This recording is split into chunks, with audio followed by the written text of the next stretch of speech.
Okay. Oh, wait, hold on a second. Wait.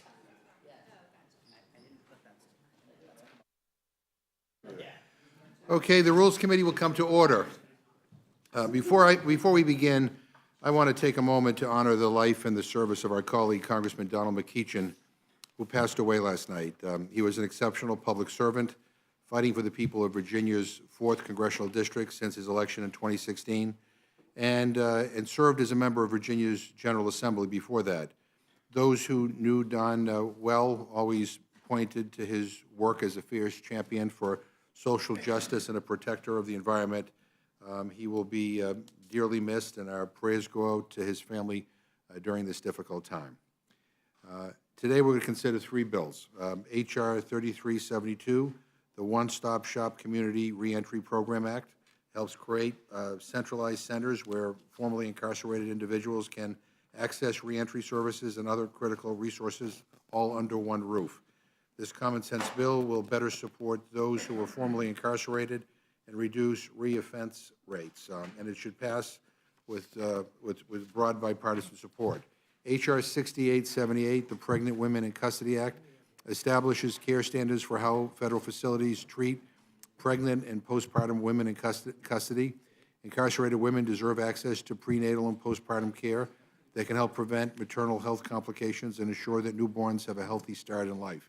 This is a good bill that also deserves support from all of our colleagues. H.R. 8876, the Jackie Walorski Maternal and Child Home Visiting Reauthorization Act, reauthorizes the transformative maternal, infant, and early childhood home visiting program, a program that provides in-home services to improve maternal and child health, family safety and stability, child development, and school readiness. There's no better way to honor the memory of our colleague, Congresswoman Jackie Walorski, who is a dear friend of mine and who worked tirelessly to improve the lives of children. This reauthorization bill should pass the House with flying colors. Quite frankly, I mean, all of these bills either have passed overwhelmingly before or should pass overwhelmingly and should be under suspension. But we're told that there may be problems on the other side, and I don't quite get it, but whatever.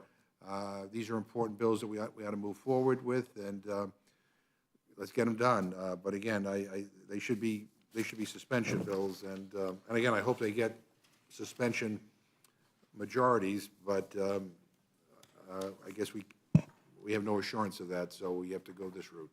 With that, I yield to the ranking member, Mr. Cole. Well, thank you, Mr. Chairman. And first, I want to associate myself with your very appropriate remarks about our friend from Virginia and Mr. McEachin, and extend my sympathy to his family and certainly to Virginia. He was a wonderful member of Congress, and he genuinely will be missed. We're here today on 3 bills. The first I'll discuss, H.R. 8876, is the Jackie Walorski Maternal and Child Home Visiting Reauthorization Act of 2022. Broadly, this bill, which has overwhelming bipartisan support, reauthorizes and provides funding for the maternal, infant, and early childhood home visiting program through 2027. I can think of no better tribute to Representative Walorski, our dear friend who departed us far too soon. And while I wish she were here with us today, this bill is a reminder to us all that she will live on in our memory. Our other 2 bills arise out of the Judiciary Committee. Both of these measures have Republican support, and indeed I note that Mr. Reschenthaler is the Republican lead on both of these bills. The first of these bills I'll discuss, H.R. 3372, the One-Stop Shop Community Reentry Program Act, would establish a grant program to provide support for nonprofit organizations providing community reentry services to formerly incarcerated individuals. The second bill, H.R. 6878, the Pregnant Women in Custody Act, would provide additional resources to attend to the health concerns of pregnant women who are incarcerated or otherwise in government custody. I look forward to hearing from our witnesses today and hearing their perspectives as we consider these measures. Before I conclude, Mr. Chairman, I will note I'm more than a little concerned that we are not meeting on other critical items today. Before the end of this Congress, we still need to pass a final bipartisan bicameral agreement on the annual National Defense Authorization Act, or NDAA, which we have done each year for the past 61 years. we need to reach a final agreement on the full-year appropriations bills for fiscal year 2023. At least we fall into a year-long continuing resolution, which would be a bad outcome for everyone involved. With these and other pressing issues, it's disappointing that the Rules Committee is not yet meeting on these items today. The clock's ticking, and the longer we dawdle on these important matters, the harder it becomes to finish all the business facing the 117th Congress before time runs out. With that, Mr. Chairman, I yield back. Thank you very much. I now would like to welcome our witnesses to provide testimony on H.R. 3372, the One-Stop Shop Community Reentry Program Act of 2021, and H.R. 6878, the Pregnant Women in Custody Act. Subcommittee Chairwoman Jackson Lee, Representative Bishop, we are delighted that you are here. I now recognize the gentleman from Texas, Subcommittee Chairwoman Jackson Lee. Chairman McGovern, thank you so very much, and Ranking Member Cole, thank you. Since this is a season of being thankful, let me first of all indicate my thankfulness for the life of the late Congressman Keachin, and indicate that as a friend, I am deeply saddened by his loss, and deeply saddened by the loss to his constituents, but most of all his family. He was passionate in his service. He worked across the aisle, and he was, in fact, and will continue to be remembered as a great American. I thank you for allowing me to do that. And then might I thank the members of the Rules Committee as we come toward the end of the 117th Congress for all of the hours, days, minutes, and seconds that you have listened to members and helped move this engine of governance. You are a key and important role that you play, and I have had the pleasure of meeting up with a lot of you in this room over many years, and I do appreciate your work. Let me quickly, and thank Mr. Bishop for his presence here today. Let me quickly speak to two bills that I truly believe should move quickly, and hope that we will counter anyone's concern. One-Stop Shop, H.R. 3372 of 2021, and H.R. 6878, the Pregnant Woman in Custody Act of 2022. H.R. 3372, as I try to summarize very quickly, is a public safety-minded bill that would create a grant program within the Department of Justice to deal with local communities. We have an infrastructure of doing this on the federal level. There is not that. And so a grant program is created. The centralized centers open pursuant to this bill would offer those leaving incarceration the resources necessary to successfully rejoin, reintegrate in our communities. We know that the difficulty of reincarceration and crime comes from those who are, in fact, repeaters. This one-stop shop would be a program that more than 600,000 people who return to their communities each year after serving time in state and federal prisons, as do nearly 9 million people from county, and more than 2.5 million people complete parole or probation each year. This is what the program would do. Individuals with criminal convictions face daunting challenges. The overwhelming majority of those released are given minimum preparation and adequate assistance to get back on their feet. A criminal conviction may limit their prospects, and we've seen it in our own districts, of public housing, employment, access to social services. Even having a minor criminal conviction may erect substantial barriers and far-reaching collateral consequences, due in part to the difficulty of overcoming these barriers. 5 out of 6 people who have spent time in a state prison will be arrested for a new crime within 9 years of their release. Policies that are designed to improve reentry outcomes have broad bipartisan support, as demonstrated by the passage of the First Step Act that came out of our committee and had bipartisan support, which incentivizes education and recidivism reduction programs for people in the federal system. While the First Step Act and other initiatives have been successful at the federal level, the majority of returning citizens and the majority of incarcerated persons are in the state and local facilities and exiting state and local facilities, and there is a need for a more comprehensive approach to the challenge of reentry. I'd like to think small communities, villages, rural areas. An example of the type of community reentry center supported by this legislation is in Tulsa, Oklahoma, where community groups offer a comprehensive model of reentry. The services offered through the Tulsa Reentry One Stop has significantly reduced recidivism and increased employment. In 2015, 77% of the individuals who successfully completed their reintegration program were still employed after exiting the program. This legislation would model this and would establish a grant program to support community reentry centers and ensure that support is made available for all individuals the moment they are released. Support would include transportation, I hear it often, housing, skills training. Additionally, a one-stop community reentry would assist in obtaining identification, I hear it often, you do too, certainly from the families, and help in applying for what eligible public benefits they have, which may include veterans benefit. Reentering individuals have formal reentry plans would be able to find case management and court-directed wraparound support at the one-stop community reentry centers. In addition to the one-stop community reentry, this bill authorizes a second mechanism, really for small communities, to assist reentering individuals in communities that don't have a large enough number of reentering individuals to maintain a standalone community. They'll get a 24/7 call-in line.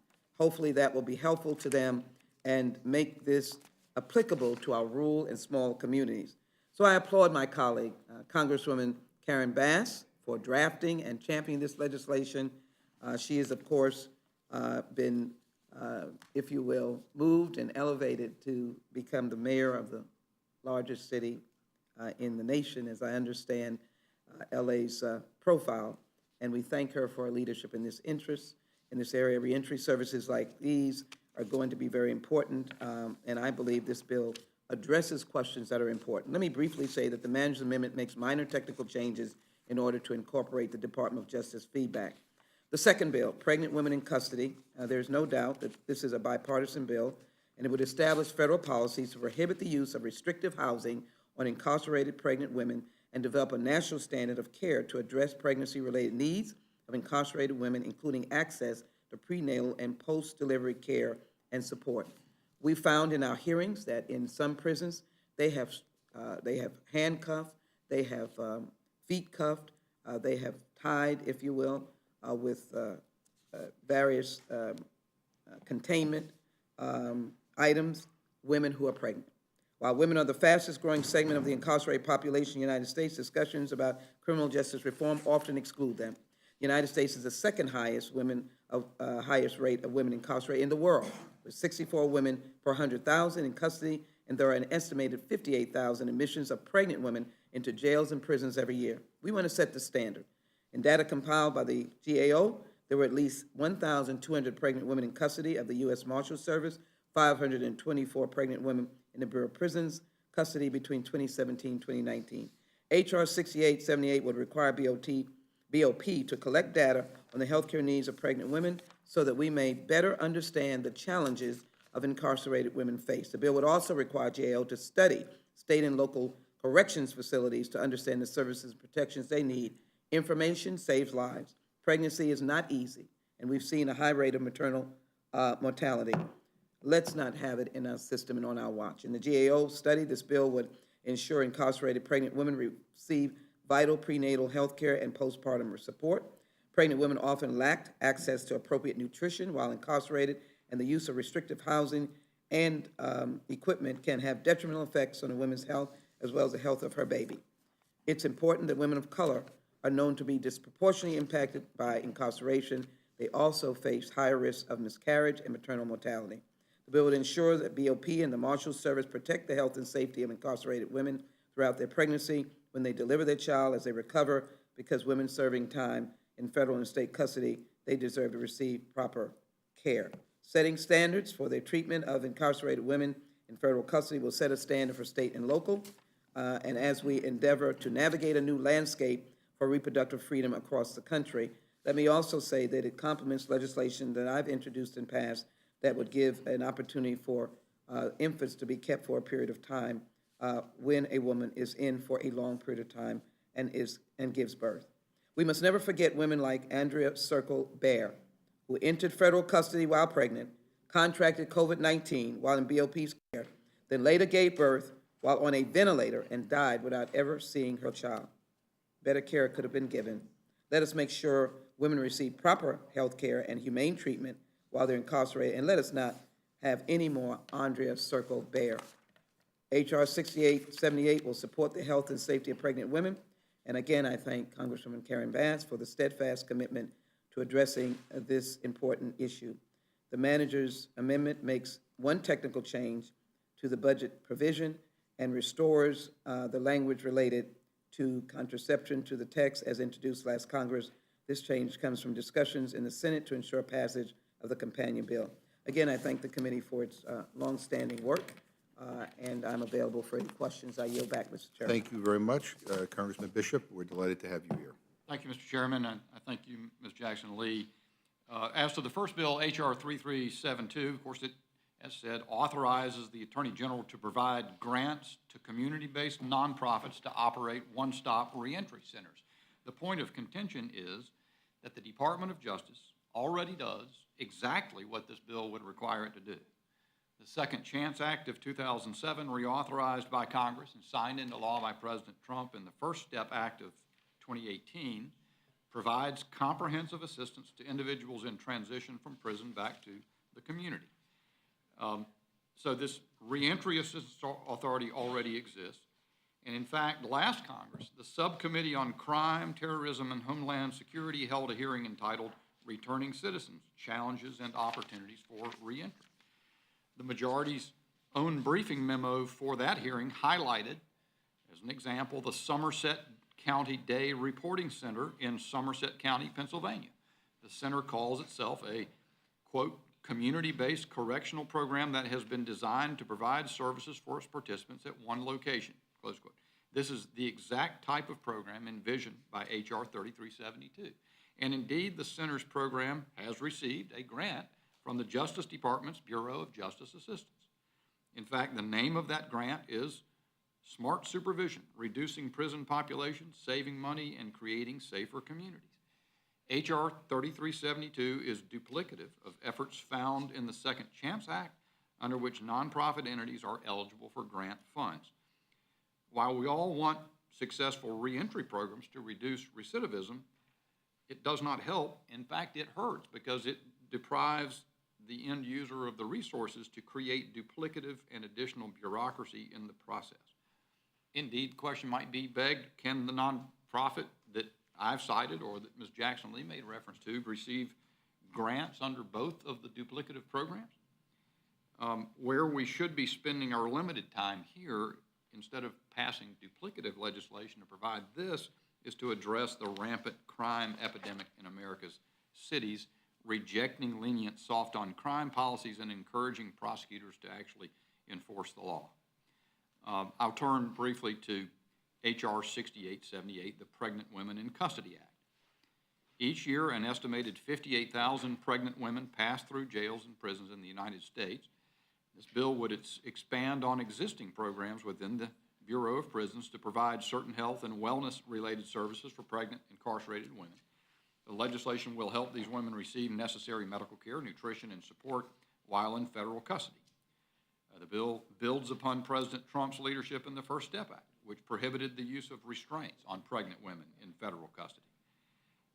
H.R. 6878 would prohibit pregnant women in federal custody from being placed in restrictive housing unless their behavior poses a serious and immediate risk of physical harm. The bill also expands data reporting on the health needs of pregnant incarcerated women and requires guidelines for the treatment of incarcerated women during pregnancy, labor, and postpartum recovery. Certainly, all of us believe that pregnant incarcerated women should be well cared for in federal custody. However, there is a note of concern that some members have with this bill, that it could require the Bureau of Prisons to provide abortifacients to pregnant inmates. Section 4 of the bill requires that, quote, the Bureau of Prisons, at an inmate's request, shall provide contraception, close quote. But the word contraception is not defined in the bill and could potentially include abortifacients. Internal Bureau of Prisons policy does not define contraception, but it does state that, quote, the medical indication and appropriateness of prescribing birth control in a correctional environment ordinarily is limited to hormone replacement therapy. Because the word contraception is not defined in internal policy and not in the statute, not in the bill proposed, the ambiguity leaves open the reasonable interpretation that the term contraception could be construed to include abortifacients or other substances that induce an abortion. Hopefully, we may get some clarity on that from Representative Jackson-Lee during this hearing.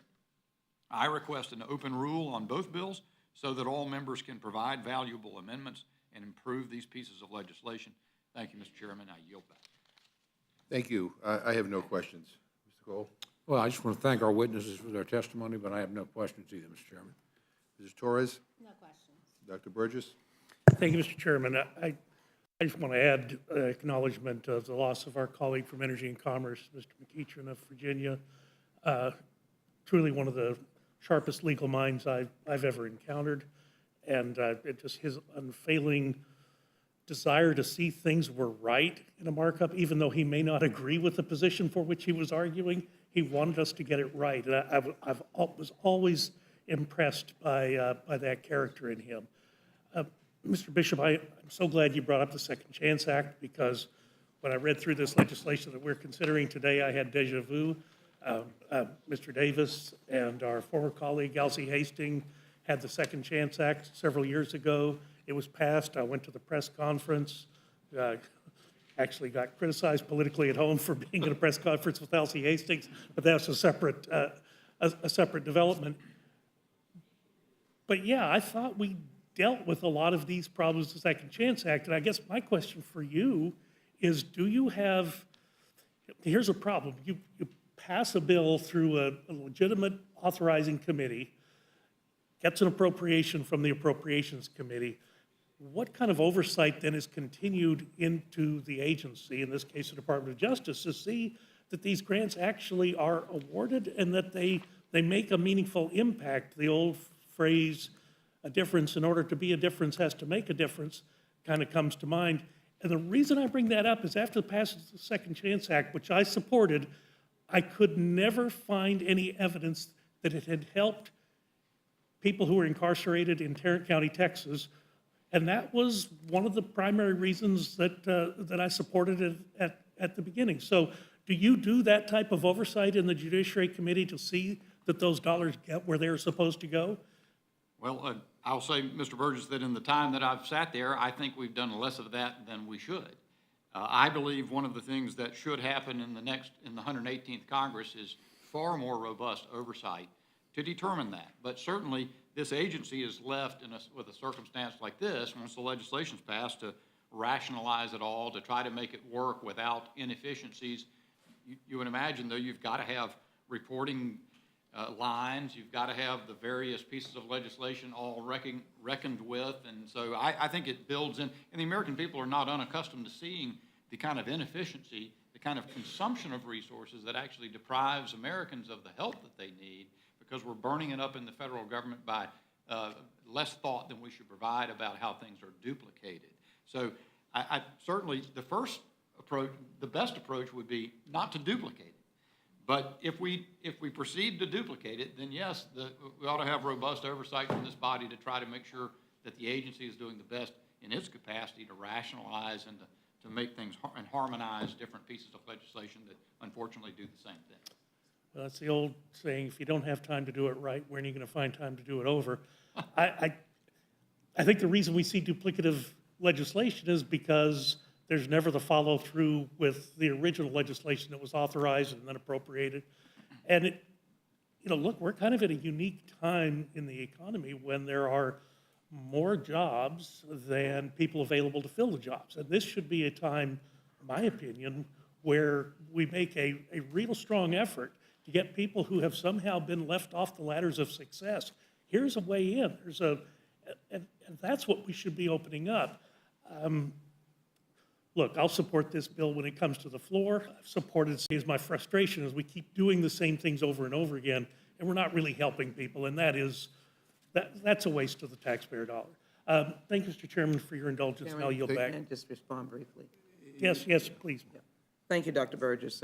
Certainly, I think you have highlighted what may be a misconstruing of one stop.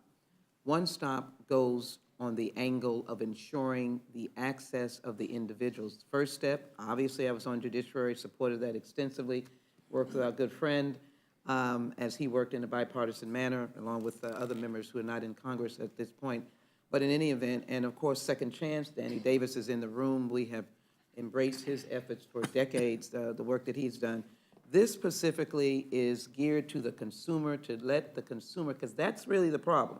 The problem is that person who is out has benefited from First Step, may come out as a welder. This effort would be a widespread effort. It would go beyond the great work in Tulsa, beyond the great work in Pennsylvania, and let this be an opportunity for all to have one stop, to know where to go, to have it community-based, to be in urban and rural villages and hamlets, and so it would direct itself more to the individual. And I think I think what you will see is that there will be a benefit when those services are close to the consumer, and to make it better. And I yield back. Thank you so very much. As I would just add, I share your enthusiasm for the intent, but I got to tell you, my ability to have trust in the agencies that are going to be charged with implementing this and writing the rules, that's where it falls off. And again, you all in the Judiciary Committee, we're depending upon you to do the follow-through on this and make sure it's correct. Thank you, Mr. Chairman. I'll yield back. Thank you. Thank you very much. Mr. Perlmutter. Thanks, and I agree with Dr. Burgess on Mr. McEachin. One of the smartest, toughest guys I think I've ever met. Always had a smile despite the pain of his illness over the last few years. And, you know, I think all of us should try to model that kind of an attitude and approach that he had. And it's a sad day in losing him. I just want to thank the two of you for your testimony. Obviously, Ms. Jackson Lee sold me at hello.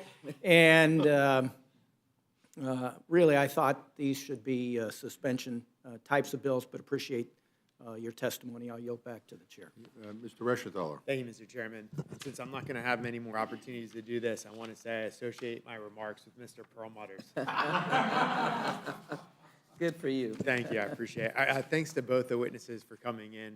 I really appreciate it. I just want to say it was a privilege to work with Representative Karen Bass on both these pieces of legislation. I'm very proud of them, and I think they're both necessary.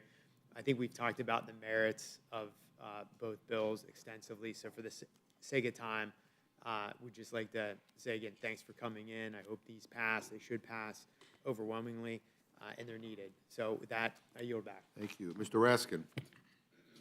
Mr. Chairman, thank you. I just want to applaud Ms. Jackson Lee for her leadership and Ms. Bass for her work on this. And I would hope that we can move this as quickly as possible. And I hope it would get, overwhelming, if not unanimous support on the floor. I do want to take a moment also to mourn the terrible loss of Donald McEachin, who was just a model member in his passionate commitment to the people he represented from Virginia, and he will be sorely and sharply missed by all of us in the days ahead. And I wanted to send love and condolences to his family. I yield back.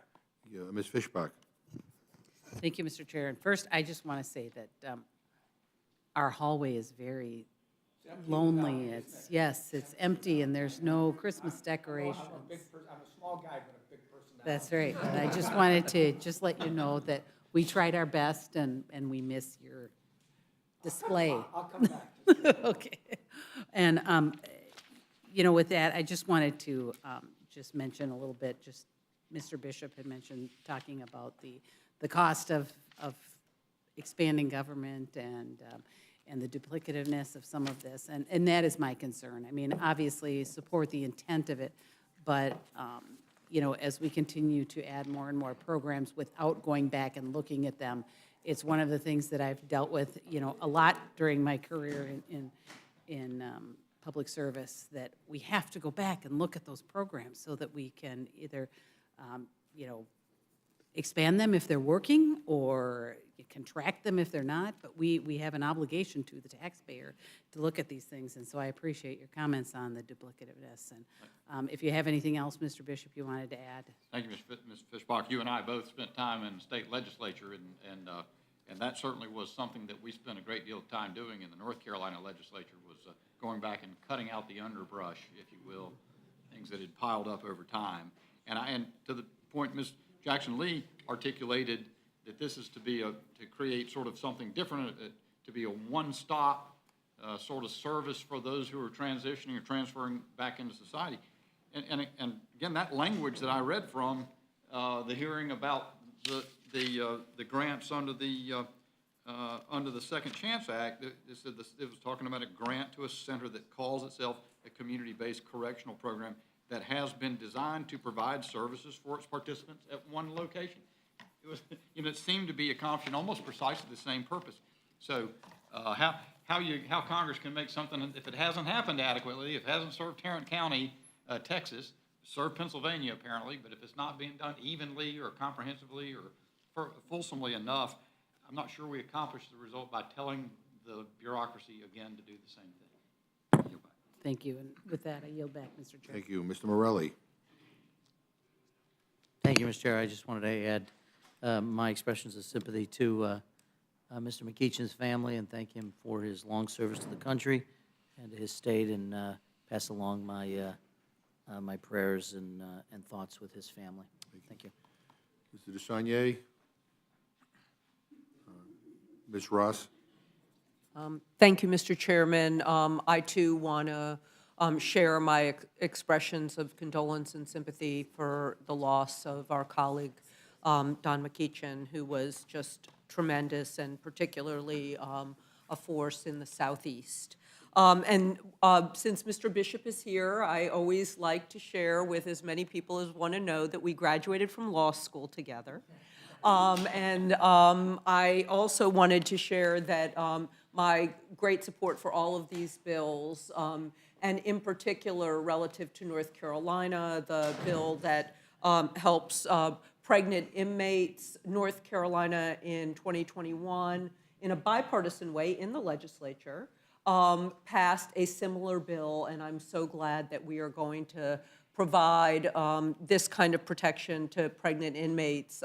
Some of the stories of the indignities and, in fact, torture that they've suffered in custody simply cannot continue. And so, Mr. Chairman, I support all of the bills and the underlying rule, and I yield back. Thank you very much. Chairman, brief comment at the end.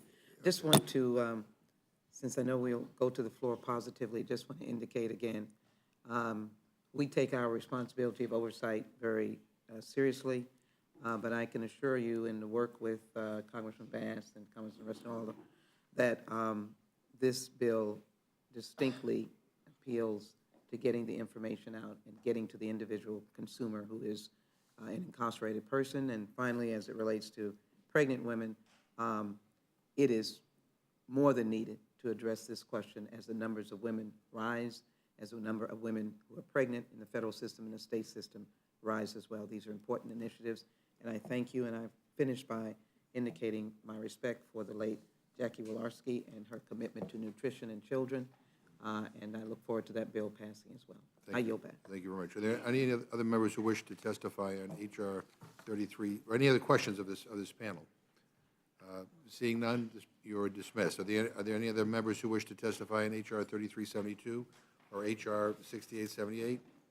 Seeing none, this closes the hearing on H.R. 3372 and H.R. 6878. All right. I'd now like to welcome our witnesses to provide testimony on H.R. 8876, the Jackie Wolarski Maternal and Child Home Visiting Reauthorization Act of 2022. Subcommittee Chairman Davis and Representative Smith, we're delighted that you are here. And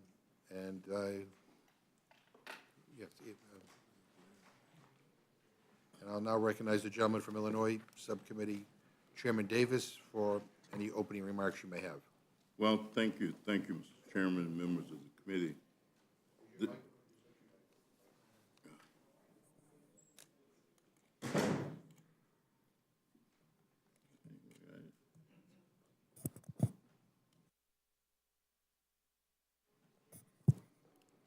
Maybe it's on. Okay, thank you, Mr. Chairman. H.R. 8876, the Jackie Wolarski Maternal and Child Home Visiting Reauthorization Act of 2022 continues and expands a proven life-changing experience for pregnant women and families with young children. It also honors our friend Jackie Wolarski, who loved this program and was deeply involved in crafting this bill before her tragic death. the Maternal Infant and Early Childhood Home Visiting Program, or MACV program, funds home visiting models like Healthy Families, Parents, and Teachers, the Nurse Family Partnership, and over a dozen other evidence-based models proven to improve mother and child health, family safety, and child development. Home visitors and parents work together to make families stronger. The Jackie Wolarski Mother and Child Home Visiting Reauthorization Act is critical legislation that would reauthorize MACV for 5 years. Over the 5 years, the bill would double our federal investment in evidence-based home visiting, bringing home visiting to more families and communities. This bill would more than double our investment in tribal communities where so many communities need home visiting but have been left out due to lack of funding. It would invest in the critical home visiting workforce because it is the support and relationships that home visitors build with mothers, fathers, and children that make home visiting work. Also, it would ensure that states and territories have reliable, predictable funding and rules so that they can focus on helping families to thrive. In September, the Ways and Means Committee reported this important bill on a unanimous 41-0 vote. The bill is strongly endorsed by dozens of key stakeholders, organizations including the Home Visiting Coalition, which wrote that the bill addresses every request they made in a thoughtful and productive manner.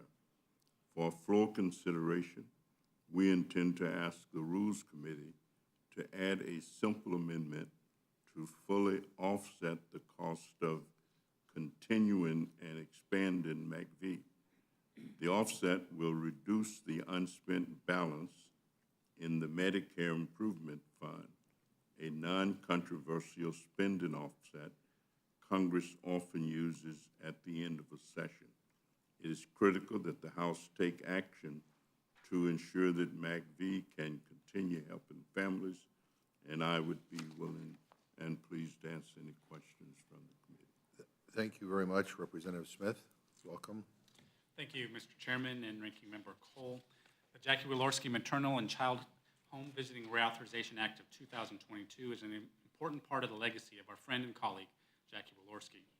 It is an opportunity to recognize what she supported, what she believed in, and advocated for the most, improving outcomes for vulnerable families and children.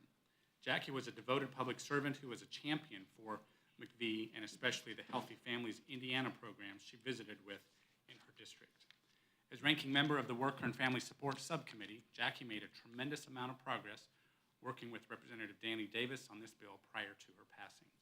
The bill includes many of the areas she felt strongly about, including increasing transparency about outcomes for families and targeting dollars to the neediest communities.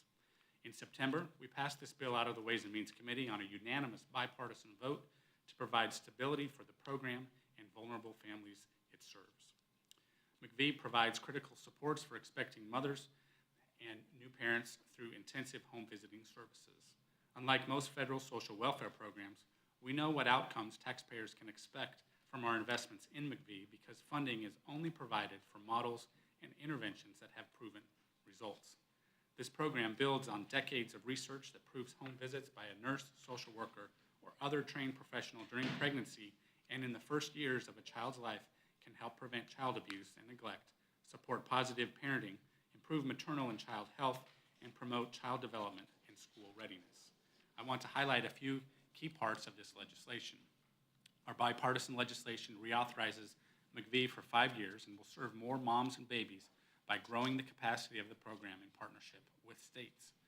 First, by phasing in a state match, we will expand the reach of evidence-based home visiting programs across the country by adding $174 million in new state funding.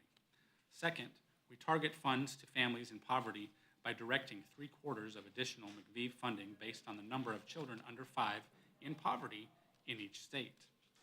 Third, the bill improves outcomes reporting so more people will have visibility into the good work being done by home visitors. HHS will implement a state outcomes dashboard so we will have more transparency on program performance measures and clinical indicators to show actual impact on families. The bill also doubles the tribal set-aside from 3% to 6%. Only 28 tribes currently operate programs funded by tribal McVie grants, less than 30% of those that apply. This will result in an increase in both the number of successful tribal community applications for McVie grants and the size of current grants to effective programs. Lastly, we apply lessons learned from the pandemic and allow virtual visits to continue on a limited basis while maintaining McVie's commitment to in-person visits and high evidence standards. I was chairman of the subcommittee and led our efforts the last time we reauthorized McVie. I'm proud to support this legislation named in honor of my late friend, Jackie Walorski, and the extensive work she did to improve and expand access to it for vulnerable families. I want to again thank Chairman Danny Davis for his continued leadership and commitment to this bill. With that, I yield back. Well, thank you very much. Thank you both for your testimony. I think this is an important bill, and it is a fitting tribute to our late colleague, Jackie Walorski, who was not only an effective member of this House of Representatives, but a dear friend. And again, I'd like to think this could pass unanimously. So we're told that there's some angst amongst some members, I think in the Freedom Caucus on this bill. Do you know what the concern about this is? I mean, why this is not a suspensionable bill? I can't speak to the exact concerns. I mean, I think some dollars that are involved oftentimes it can be construed that way, but I couldn't speak for that. No, well, look, I appreciate your support of this bill. Obviously, Chairman Davis, thank you very much. But I think this should be a strong bipartisan vote. But it's just kind of frustrating that we're going through this rule when I think this could be something that could be suspensionable. But hopefully, we'll get a suspension-like vote, and we'll all be happy. But in any event, I yield to my colleague, Mr. Cole. Thank you. Just very quickly, I want to thank our witnesses today. I certainly will be supporting the bill. I appreciate your work on that, Mr. Chairman, and honestly appreciate the kind words directed at our late friend, who really was a remarkable member of this House and genuinely commanded respect and affection on both sides of the aisle in a way that's quite rare. So she left us far too soon, and I'm very proud that Congress is moving ahead with this tribute to her. And as usual with Jackie, it's not a meaningless tribute. It's something substantive that will improve the lives of literally tens of thousands of people. So well done to all concerned, and certainly to the committee for producing it and bringing it to us in such a bipartisan fashion. With that, I yield back, Mr. Chairman. Thank you very much. Mrs. Torres. Dr. Burgess. Thank you, Mr. Chairman, and thanks to our witnesses for being here. Mr. Davis mentioned this is offset through the Medicare Improvement Fund. To the extent that you all have both examined that, is this a satisfactory offset for the spending that's being authorized? Well, Dr. Burgess, I think that that would be sufficient in terms of an offset. It's not often used, but the resources are there. And of course, we know the impact of the act will be so great until there would be negligible cost if we're thinking in terms of what the cost of the bill is going to be. Well, I agree. Sometimes the cost of doing nothing can be quite high. My only concern here is using the Medicare Improvement Fund. It's not like we've improved Medicare to the point that it doesn't need further improvement. So is this not harming that endeavor as well, or is it properly protecting our ability to continuously improve the Medicare program? Yeah, Mr. Smith. I will tell you that the structure of this and the components of it being basically fact-based, evidence-based, I just think that it's a model for other parts of the government as well. And to use that as an offset, vetting that process through the process, I think is important as well. But folks who have had an interest seem to be okay with it. So I think it sets up a good scenario here. Well, thank you. And the recurring theme that you're hearing from me today is a fundamental distrust of the federal agencies. There's no one home over at the Department of Health and Human Services. There hasn't been for 3 years. So transparency is great as long as someone's looking at it. So all of us, Ways and Means, Energy and Commerce, we have to do our oversight on this and make certain those dollars are going where they were intended. So thank you, Mr. Chairman. I'll yield back. Mr. Perlmutter. I just want to thank the gentlemen for their testimony and support of this legislation. I yield back. Mr. Eschenthaler. And for the second time today, Mr. Chairman, I'm going to associate my remarks with Mr. Perlmutter's, and I yield back. Mr. Raskin, I see him here. Ms. Fishbach. Scanlon, Mr. Morelli. I have no questions other than also to acknowledge that I join in support of Mr. Perlmutter's statements. It'll be one of the last times that ever happens. Mr. Raskin, did you have any questions? Okay. Mr. Desaulniers, Ms. Ross. Mr. Chairman, just that this is a fitting tribute to the life and legacy of Congresswoman Walorski, and I'm honored to be able to. Okay, does anybody else? Yeah, Mr. Smith. Just to touch on Mr. Burgess's concerns there, the state match component of this is somewhat unique, and I think very productive and relevant and appropriate, that can help bring more attention to the issues as a whole, and not just, a one-way dollar expenditure from the federal government to the local, but the involvement of local and state is key. And I visited programs working on this issue myself, and it's quite impressive at how effective it is, and can be instructive, like I said earlier, for other programs as well. Hey, Mr. Chairman, may I? Yeah, I just wanted to acknowledge Mr.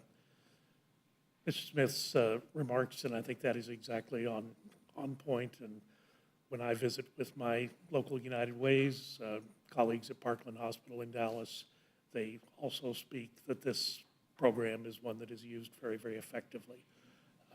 So thank you for that further clarification. I appreciate it.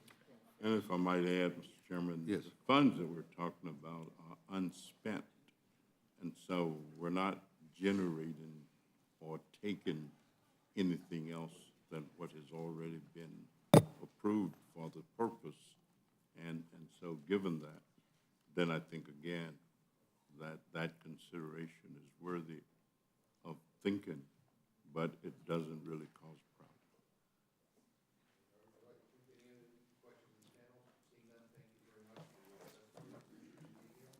Thank-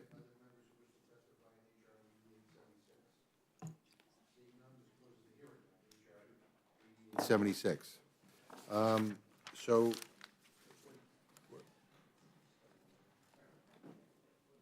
all right.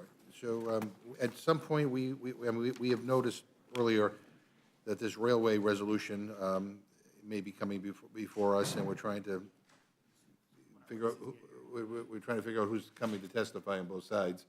But once we get them, we may go to them. But in the meantime, we will take. Mr. Chairman, if I may, the press conference today at the White House, I learned that we are going to have this bill on the floor at 9 a.m. tomorrow. So I got to believe that The rule will be on the floor at 9 a.m. tomorrow morning, so. well, they said the bill will be on the floor, Well, so, I could tell you that would be the rule. It will be on the floor well, at I 9 a.m. appreciate in the that morning. clarification. Yeah, so. Mr. Chairman? yes. Not to be a fly in the ointment, but is there going to be an opportunity to amend it? Well, we will, yeah. I mean, we'll I have to, have, I have to see what the, I haven't. clock is ticking on a number of Oh, subjects. so the safe banking bill might find its way into the, I'm just fair warning. all right. So, okay, so at this point, we will now move into our Members' Day hearing. And, You're going to keep us here. well, until we, yeah, for a little bit, anyway. But look at, today's meeting gives all of our colleagues a chance to share ideas that may be useful as we look ahead to the 118th Congress. As we've said over and over, no party has a monopoly on good ideas. When Democrats came into power during the 116th Congress, we understood that everyone has valuable insight to offer. That's how we created probably one of the most bipartisan rules packages in recent memory, by speaking with every member, from the longest serving to the newly elected, and spent months vetting ideas. Collaboration and a willingness to work together are imperative to ensure that we have a well-functioning House, one that doesn't work for one political party or the other, but for the American people. After all, that's what this is all about. A House governed by good rules not only is a sign of our democracy's health, but allows us to tackle the issues that can make a positive difference in people's lives. That's why we all ran for Congress in the first place. So this hearing will facilitate meaningful conversations, and I hope will inform the incoming Republican majority as they prepare the next rules package. We should all want to strive for rules that further improve transparency and accountability, measures that will bring this institution into the 21st century, and reforms that will advance the efficiency and efficacy of Congress. So I look forward to what should be a productive discussion, to hearing what our colleagues have prepared. And now let me turn to our ranking member, Mr. Cole, for any comments he wants to make. Thank you, Mr. Chairman. Today's hearing is one of great importance as we provide. We just have order. I think Mr. Perlmutter is, kind of. We want to. Indeed, you are. Today's hearing is one of great importance as we provide a forum to hear ideas and proposals from members in the preparation of the rules package to govern the House during the upcoming 118th Congress. I want to thank our witnesses today, not only for taking the time to appear before this committee, but also for their thoughtfulness and hard work in assembling these proposals. Indeed, we are a better committee and a better institution for your participation today. With that, Mr. Chairman, I look forward to today's discussion. I yield back. Thank you very much. And so I'd like to welcome our witnesses to provide testimony on Members' Day, on our Members' Day hearing on proposed rules changes for the 118th Congress. And Representative Griffith, you are up first. And just make sure your mic is on, that's all.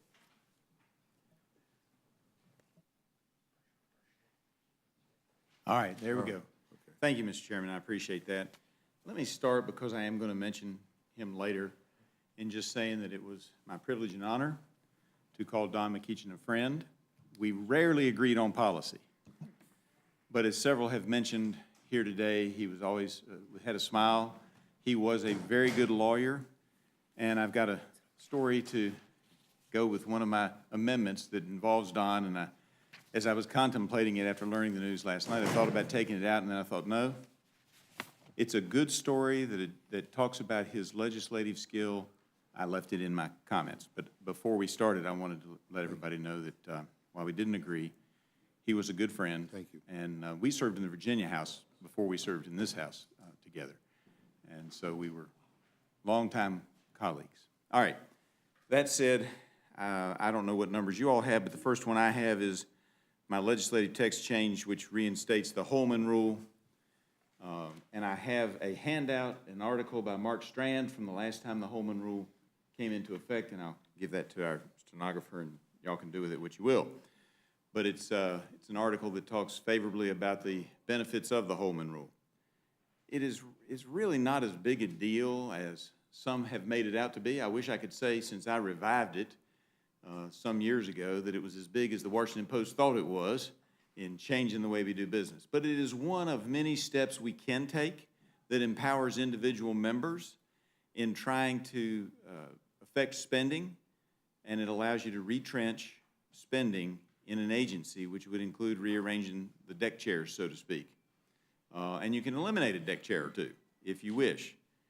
The rule, it's existed for roughly 100 years, on and off in Congress.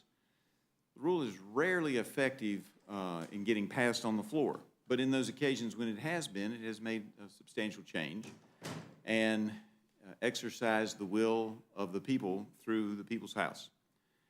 I think it's a tool that we ought to have as members. And look, all of the amendments that I'm going to propose today are attempts to try to make this place work better and to empower individual members. The Holman Rule is just one small part of that. I would like to see a number of these adopted. Mr. Griffith, can you just recap the Holman Rule, please? Sure. So what the Holman Rule does is it goes into Rule 21, and it allows you to cut spending and reorganize an agency inside of an appropriations bill. It has to be a general appropriations bill. It can't be any other bill. That's one of the criteria. You have to, it comes up on the floor and you have to get a majority, which is why it's hard to get any of the amendments passed. In fact, we used it for 2 years previously, and I don't believe, in fact, I know that none of the amendments were successful. I had one of my own, got some interesting information out of it, had a good debate. It allowed the members to figure out what was going on in a particular issue, but nothing actually passed. And that is the history of the Holman Rule over its 100 years, is that I would dare say maybe a dozen things have passed during that time period. But it's a safety valve that allows members to say, wait a minute, this agency isn't working right, and we think there's a better way to do it with retrenchment. You can't increase spending, you have to cut spending overall. But you can rearrange things. One that comes to mind, and I'm not planning on putting this in, but just comes to mind, is CDC's never been actually authorized, and while Energy and Commerce probably ought to figure out how to authorize the CDC, if we felt like there needed to be major changes, and even the CDC director says there need to be some changes, and if that needed to be done with a retrenchment, then you could possibly use that as a way to do that, or just to have a good discussion on the floor in a legislative body. So that's what it does. All right. So that pretty much explains the Holman Rule. Mr. Chairman, I don't know if you want me to stop and answer questions or go. I could go through the whole package and then open it up for questions. Why don't you go through the questions, and Mr. Burchett is here too, and you can follow Mr. Griffith, and we can go to questions. What did I say? Okay. You gave it a fancier. The French pronunciation. Yeah. So you want me to stop, answer questions? Yeah, why don't you go through your... Let him go. That's fine. Why don't you come on up? Because I got about 7 or 8. Yeah, we have a little panel. Why don't you keep going, yeah. Keep going through yours. Oh, you want me to keep going? Okay. We'll I'm supposed to be here or not, I don't know. Yeah, have a seat. You're here. All right. All right, Yeah, good. the next one that I have is a change in the germaneness rule. That's in Rule 16. This would allow the speaker to have a more strict germaneness rule. So it restates in the germaneness rule, we've got the germaneness rule. It then goes in and gives the speaker guidelines on what the speaker is to look at when determining if something is germane. The purpose of that, quite frankly, is to allow the speaker to set new precedent and create a more strict germaneness rule. Over the course of probably 100 years, and I haven't studied it carefully, but it looks like that's about right, we've gotten laxer and laxer, and the precedents have made it so that really our germaneness rule is pretty weak. This says if you're going to bring an amendment in, it's got to be germane to the original purpose of the bill. That's why you look at the title. The guidelines say look at the title, look at the code sections that are affected in the bill, look at the agencies that are affected in the bill. If you go outside of that, and if the original purpose is the doc fix in Medicare, you can deal with the doc fix in Medicare, but you can't come in and suddenly say we're going to take this bill that touches Medicare in one spot and turn it into an overall reform of Medicare. And you also, which we had happen, I know that was a rules issue, but we had it where the doc fix, and y'all might remember this, and the payment in lieu of taxes were added together in a single bill or in a single vote.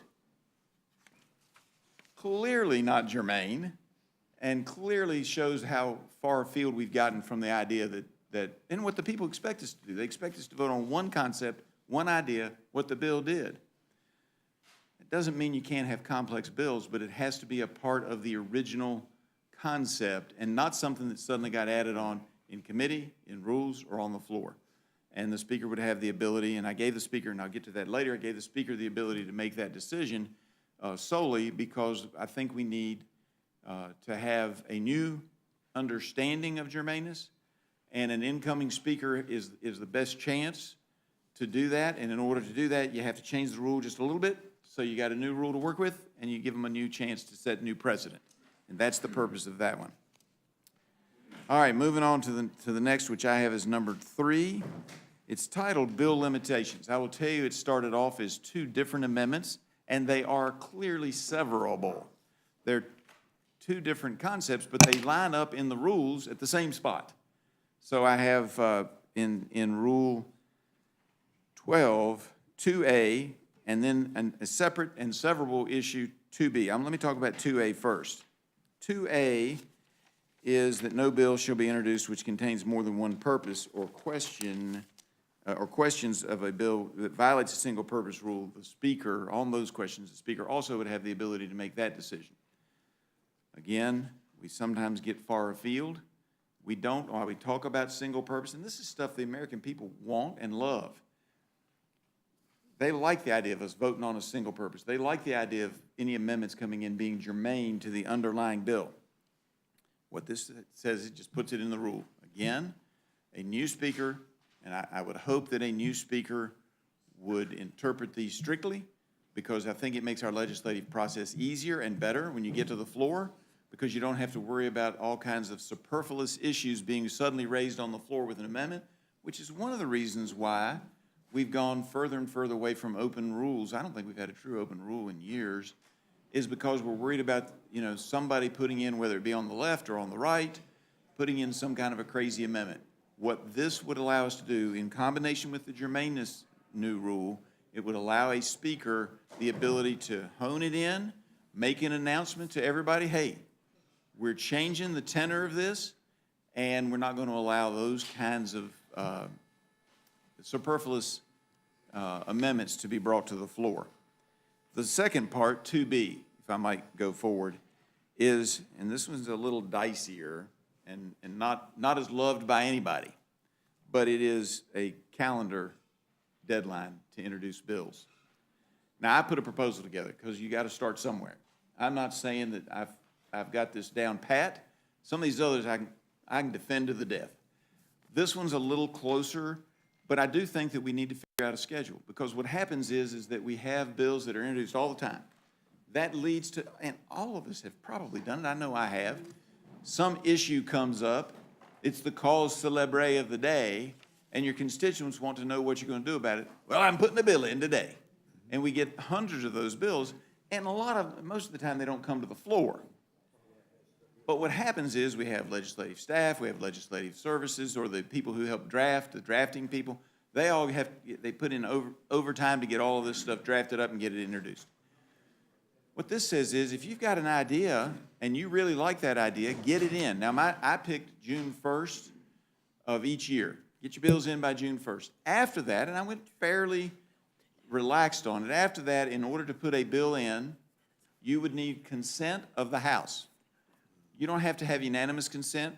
I came out of the Virginia legislature. I was a member of the Virginia House for many years. And in that context, we had to have unanimous consent if you passed the deadline.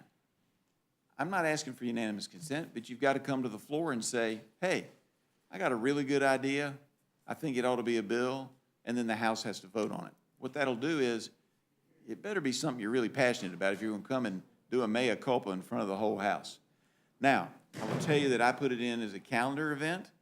It may actually make more sense, and I'm happy to work with anybody who wants to work on this, to say that you want to do this based on a term, in which case I would propose January 30th of the second year of the term.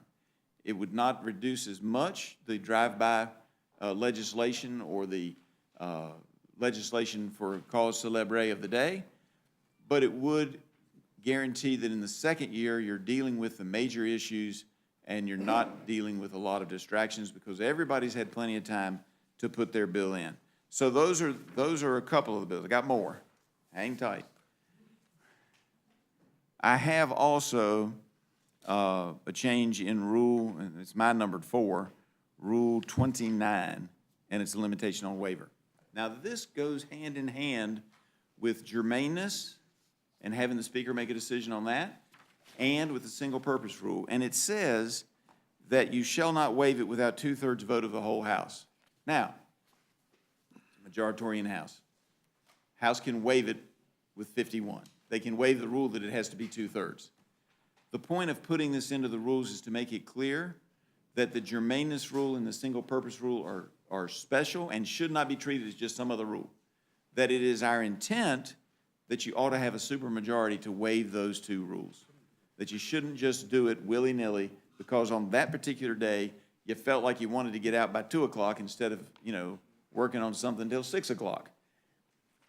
I know people have a long way to go home, and I understand that.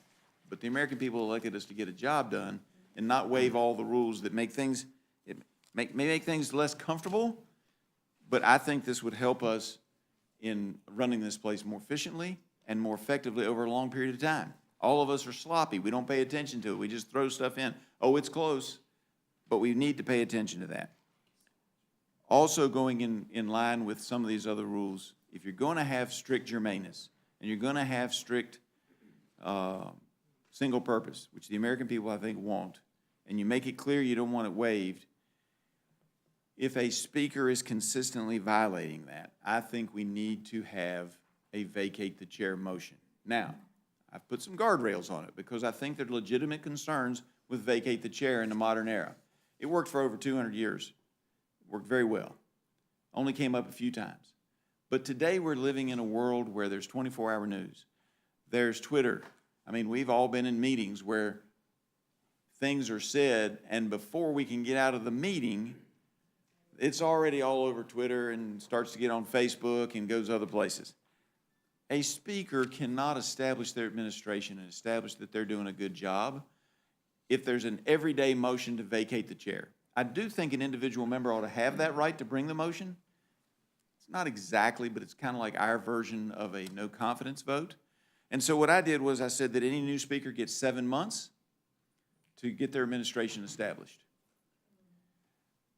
At the end of the 7 months, a vacate the chair motion then becomes in order for any member to make. If a speaker faces a vacate the chair motion and succeeds in surviving the motion, a new motion cannot be made for 60 days. Some might argue for 90. I prefer 60, but you've got to, I think today, to have a true vacate the chair, which restores power to the individual members, you also have to have guardrails on it, because in the old days, what you did in D.C., probably the public back home didn't know about for at least a week or two, and sometimes months. Today, sometimes my constituents know what happened in a different committee before I do. And so that's why I thought that we need to look for some hybrid language that restores to the individual members. Each member should have a right to say, wait a minute, something's not working right here, and have a way to clean up things if necessary. I don't think it's going to be necessary very often. It wasn't for 200 years necessary very often. In fact, one of the times, the Speaker himself called for a vacate the chair motion to prove that he had the support on the floor, and he did. So that's my modified vacate the chair Rule 9. Timing of action reports. This one gets a little complicated. I'll do my best to explain it to you. You may have some questions on it. But this one is kind of interesting. What it just says is if a bill comes out of a committee, the Rules Committee has to send that to the floor within 10 days, or it comes up to the floor, 10 legislative days. It has to come to the floor in order to be acted on if it comes out of a primary committee. That does two things, in my opinion. One, make sure that if we pass a bill out of a committee, it actually gets a vote on the floor before that term of Congress goes poof. That doesn't always happen. A lot of times bills come out and they never get seen again. It also guarantees, I think, that the committee will do better work on the various bills, because we shouldn't be fixing bills on the way to the floor. And that brings up my Don McEachin story. I think it was the bill that dealt with surprise billing. Don raised a point in the committee. He said this doesn't work in Virginia because of the common law and statutory requirements in Virginia on the doctrine of necessities. I looked at it. My only complaint was he found it first. It was brilliant lawyering. He was absolutely right. We got we'll work on that on the way to the floor. I spoke to Don 6-8 months ago. I said, do you know if they ever got it fixed? Because I never got any word back that it had been fixed.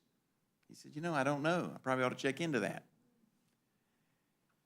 The members have no way of knowing. We fix things on the way to the floor, and it's very efficient in the sense of getting things moved, but it's why sometimes you all get bills here in this committee that are not yet ready for prime time. If that bill is not yet ready for prime time, if two members raise an objection based on a good legal, this was not philosophical at all. The bill was a good bill overall. The fixing of this doctrine of necessities issue would have made the bill better. And in fact, in the Virginia legislature, the chair would have looked, because you couldn't send a bill out till it was ready for prime time because it was going to show up on the floor 3 days later, the chair would have said, all right, Don and Morgan, the rest of us don't understand this. Y'all go out and figure out a fix. We'd have gone out in the hallway and come back with a fix in 15 minutes. It will make the committees work to get a bill that is in fact ready for prime time instead of saying, let's push it off to rules and let them fix it on the way to the floor. We should do our job. In every committee, we should do good legislation. Don McEachin stood for that. He was a great lawyer. Again, I disagreed with him on a lot of issues. This one had no philosophy to it other than trying to get the law right. And Dr. Burgess mentioned that earlier, that was one of Don's hallmarks. Let's get the law right, even if I don't agree. I feel the same way. This rule would allow you to do that. Now, 10 legislative days enough? Do you need 14? But it shouldn't be unending. Then there comes up the issue where we send bills to multiple committees. So I created a safety valve for that. So if the primary committee reports it out, then once it is out of the primary committee, the remaining committees, and I got to figure out what I picked out here. I think I gave them 7 legislative days. All of the other committees have to make a decision on what they're going to do within 7 legislative days. Now, as committees are wont to do, they may come out with different versions of the bills. The Rules Committee, after hearing from the chairperson of that committee, of each of the committees involved in the various versions,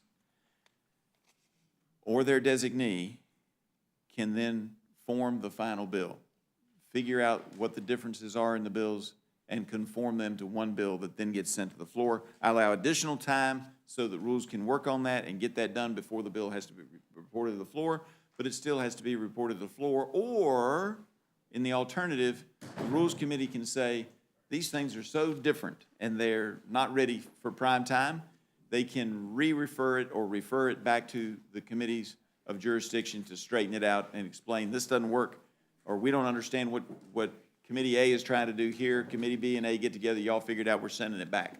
Have every right to do that. As does the floor, in the case if a bill gets to the floor that's not right, we can always send it back to rework it. So that's the purpose of the timing on the timing action on all bills.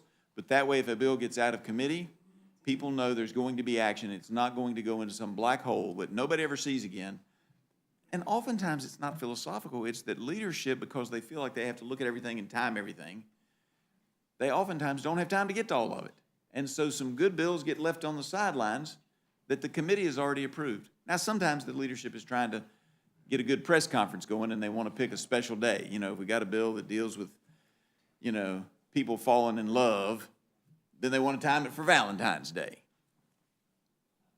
Well, this just says, get your bills out. Let's do good legislative work. Let's not worry about the press conference. Press conferences are important. It's a part of our business. But legislating is a more important part of our business. All right, last but not least, I might be the only person in the entire house who loves this one. Proportional seating on committees. It's language that was taken out of the Virginia rules. Virginia adopted this rule in 1998. It is a tough rule. It's a tough love situation. And what it says you got to do is that if the House is divided, because we're a democratic republic, or a republic based on democratic principles, if the House is divided 60-40, the committees ought to be 60-40. If the House is 51-49, committees ought to be 51-49. There's a formula to take care of half people, because you can't obviously have a half a person on a committee. So all of the fractional seats are rounded towards the majority. Whoever has the majority gets that extra seat. It doesn't apply to rules and it doesn't apply to ethics. But you got to have, I think, to get good legislation. Now, you know, people don't like it because you can't get things done. But let me just give you a classic example of why this isn't right. And I'm not trying to pick on either side. It's just the one that I happen to know right now. When we came in 2 years ago, the Democrat majority was 51%, so it was 51-49. But the Energy and Commerce Committee, on which I serve, had a larger majority numerically than for the Democrats than the Democrats had on the floor. And I'm not saying Republicans haven't done similar things. I'm not trying to pick on either side. I'm just trying to get a system that works for everybody and does what our founders and what the prior people wanted us to do, which is to respect that we are a republic, but that we're based on democratic principles. What's better than that than saying the committee that's working on legislation and sending it to the floor is divided exactly the way the voters, or as close as you can get it to a whole person, the way the voters intended it to be done when they sent us here. It's hard. But when we started this, and of course it changes as people retire or unfortunately pass away, as we've had mentioned both today of Don McEachin and Jackie Walorski. Those numbers shift. So you go with the beginning of the term, and you figure out those proportions, and unless they shift dramatically, you leave them alone during the term. I would say you leave them alone even if it shifts dramatically, but usually it's not going to be much. We started it at 51-49. The Energy and Commerce Committee was 55-45. It's just not what the people back home expect us to do. If you asked them, what does common sense tell you to do? They would say, if they knew about it, and they don't. I'll borrow my friend here's line. He always says he's the 435th most important man in Congress. Powerful man in Congress. You ought to pay attention. I'm feeling that way on this amendment. I'm the 435th most influential on this issue. Probably not going to happen. But if you ask people back home if they knew about it, and if they said, do you think the committees ought to be divided up the way the voters sent us here, for good, bad, or other, they would say yes. Yes, they would. Independents are also covered, and they get counted in the majority number. If you have independents. I don't think we have any this time, but we will ultimately. I'm sure in the future have a few independents. And so that's taken care of in here as well. That being said, that's a brief summary, as you can probably tell, and I didn't use my notes much because I'm passionate about all of this stuff. I want this place, and it's not exclusive. There are lots of other amendments that you all are going to hear today that I would support. But I think that that Washington doesn't function well. It's not a product of Republicans. It's not a product of Democrats. It is a product of years and years of piling on of precedent and nobody examining things and saying, how can we do it better? These are just a handful of ideas. Like I said, I know a lot of others that are going to be put in today that are good ideas as well. But these are a handful of ideas that I personally feel ought to be given careful examination and adopted. I don't speak for any group on these, although some groups may like parts of it. As I said, I've put stuff in there that irritates everybody in one way or another. But I'm trying to get Congress to operate better, and I hope that this in some small measure has helped. I yield back. Thank you very much. So let me just give everybody the plan here, because we have this rail bill coming up. So we're going to, Mr. Burchett, we're going to go to you next, and then we're going to do questions, and then we're going to go to the rail panel, and then hopefully that'll be quick. But for those who, if you want, you can go in the office, if you need to make, yeah, but for the people in the audience, if you want to go in the side office there to make calls, or we'll do whatever you have to do, feel free to do that. So, right, so we will go to you next. Okay. All right. Welcome. Thank you, Mr. Chairman. Thank you all for allowing me to be here. The historical significance, I know this isn't significant for y'all, but it is for me. I wish my parents were alive to see this day, that I'm actually testifying before Congress. And I'm not in handcuffs or anything.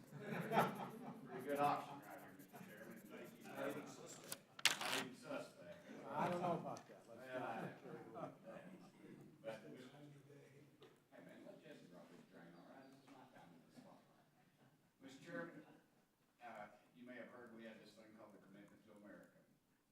Promise the American people a government that's accountable to them. Can you put your mic on, please? Sorry, you want me to start over with my jokes, or did you get them on? Did you get them on? We good? All right. I have some ideas on how to make that promise a reality, Mr. Chairman. Right now, the American people don't trust us about, they only trust us about as far as we can throw the dome off the Capitol. And under this Democrat-controlled government, Americans, I feel like, have been lied to. They've been misled and left entirely in the dark on the legislation that made their lives worse. We need to earn back their trust, and it starts with real transparency and accountability on our part. My rule proposals are based on a simple concept. America should always have access, easy access, to information about what's happening in Congress. My first proposed rule requires us to use bills that titles to describe what our bills do.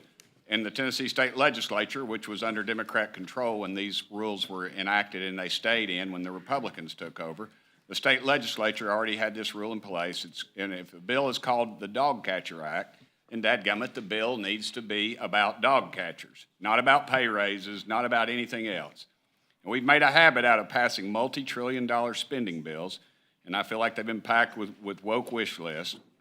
No one had any idea what was in them until after they were passed. And take the so-called Infrastructure Investment and Jobs Act. It cost taxpayers $1.2 trillion, but only about 11% from our figuring of the spending went to roads and bridges. We don't need to sneak secret pay raises or woke climate equity programs into bills behind our constituents' back.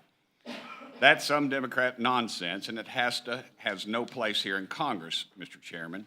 I have another proposed rule, and if the Republicans do it, I'll be back up here next year saying it's Republican nonsense. I have another proposed rule which would require the clerk of the House to read the bill's Congressional Budget Office score immediately after the title. In Tennessee, we call that a fiscal note. In Tennessee, we have the best-run state in the nation. We have zero debt, Mr. Chairman. Taxpayers should hear how much a bill will cost before it's passed in Congress. It's their money, and they should know what's in it. I'm also proposing rules that would prevent the House from passing bills using methods that are easier to hide behind. No more en blanc votes. And I don't know how you even pronounce it, en blanc, but en blanc, I'm not sure exactly the pronunciation, en blanc. No more passing separate legislation in a procedural vote. No more amendments in nature of a substitute that substantially change the bill's original purpose. I'm also proposing a rule to prevent us from bringing a bill straight from introduction to the floor without going through the committee. Bills should not be written by a few leaders behind closed doors. They should be discussed and amended before being brought to a vote. If Americans can easily find out what bills we're passing and how much they're costing them and who's voting for them, then dadgummit, they're going to pay a lot more attention, Mr. Chairman, and I think that's a good thing. More Americans are in tune with what's going on here in the People's House, then we're doing something right. Mr. Chairman, I would like to submit for the record my letter to Republican leader Kevin McCarthy that outlines my rules proposals. I'm hopeful we can start to rebuild some trust with the American people, and these rules are a good place to start. Mr. Chairman, I want to close with one thing. The Democrat Speaker of the House was a man named Jimmy Nafee, and he's still a dear friend of mine. And he was very strict. He was very fair, but he had a rule. He said, if you didn't want to work, you shouldn't have hired on. Mr. Chairman, we need to start working because we've hired on, and I think these rules are a good move in that direction. So thank y'all for allowing me to be here. Thank you very much. Let me just say, Mr. Griffith, I appreciated your Holman Rule explanation. You mentioned something to do with organizing the CDC. I just have to say that in my experience, the Holman Rule has been used to attack staff. That's how my friends have used it in the past. But I have a question about your committee ratio proposals. If you believe in a fair ratio reflecting the House, why would you exempt the Rules Committee, one of the most powerful committees in the House? I understand the Ethics Committee, but on the Rules Committee, under your proposal, I mean, if we were not exempted, we'd be 7-6 up here. I could live with that. Why is the Rules Committee exempted under your? Because it seems to me that's where. Typically, in most legislative bodies, the Rules Committee is a little bit different makeup than the rest. But the Rules Committee of the legislative bodies is not like the Rules Committee in the House of Representatives. I know, but if you adopt all my rules, it'll be more like most of the other legislative bodies because I'm taking away your ability to do anything with bills that come directly from a committee of the primary committee without a substitute or a different bill coming from a different committee. So I am actually taking power away from the Rules Committee by sending things straight. But you specifically made an exemption for the Rules Committee. So I did because of the history in legislative in most legislatures, the Rules Committee is in fact generally more leaning towards the majority so that they can work their will. I recognize. Look, somebody wanted to make a change. I'm not saying I'd be against it, but what I'm saying is I'm recognizing the facts that usually the majority wants to be able to control what happens. But if you adopted the entire package, on any bill that came out of the primary committee, the Rules Committee would have to just forward that on. They're just a conduit. They are not taking action. They don't do amendments. on a bill that comes from the primary committee unless you've got multiple differing versions coming from differing committees. But it sounds So like then you every have your bill would be, primary- it sounds like the way you're describing it, every bill would be a closed rule. No, everything would go to the floor. In my world, it would go to the floor under the rules of the House. No need for a rule at all. Rules just sends it forward. So just an open rule for everything? For everything that comes out of a primary committee, everything that comes out of a primary committee without a competing bill from another committee in the same area. In other words, if House Resolution 1234 was sent to, or House Bill 1234 was sent to 6 committees, then rules would have a role to play. If it's sent to one committee, it goes straight to the floor. Rules Committee can just figure out, okay, we got 10 legislative days to get it on the floor. Makes sense that we do this on Thursday. That would be the Rules Committee's job.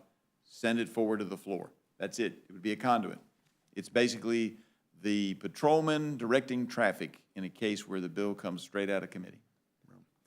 Well, look, I appreciate both of your testimony, and look, I mean, this is, the purpose of this hearing is to have everybody express their ideas on how we can improve the operation of this House, and so I again appreciate you being here, Mr. Cole.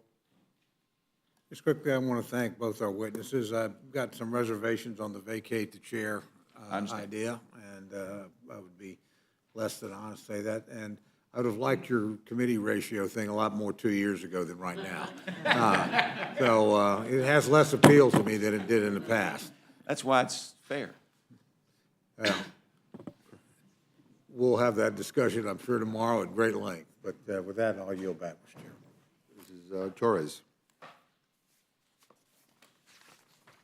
May I suggest a change to your proposal, that next time you actually bring paper so that we can follow along? Oh, I Because sent it in we advance. have them, but they're not in, I mean, we don't ask you to come here at a specific time, so our notes are not in the specific order that, you are presenting.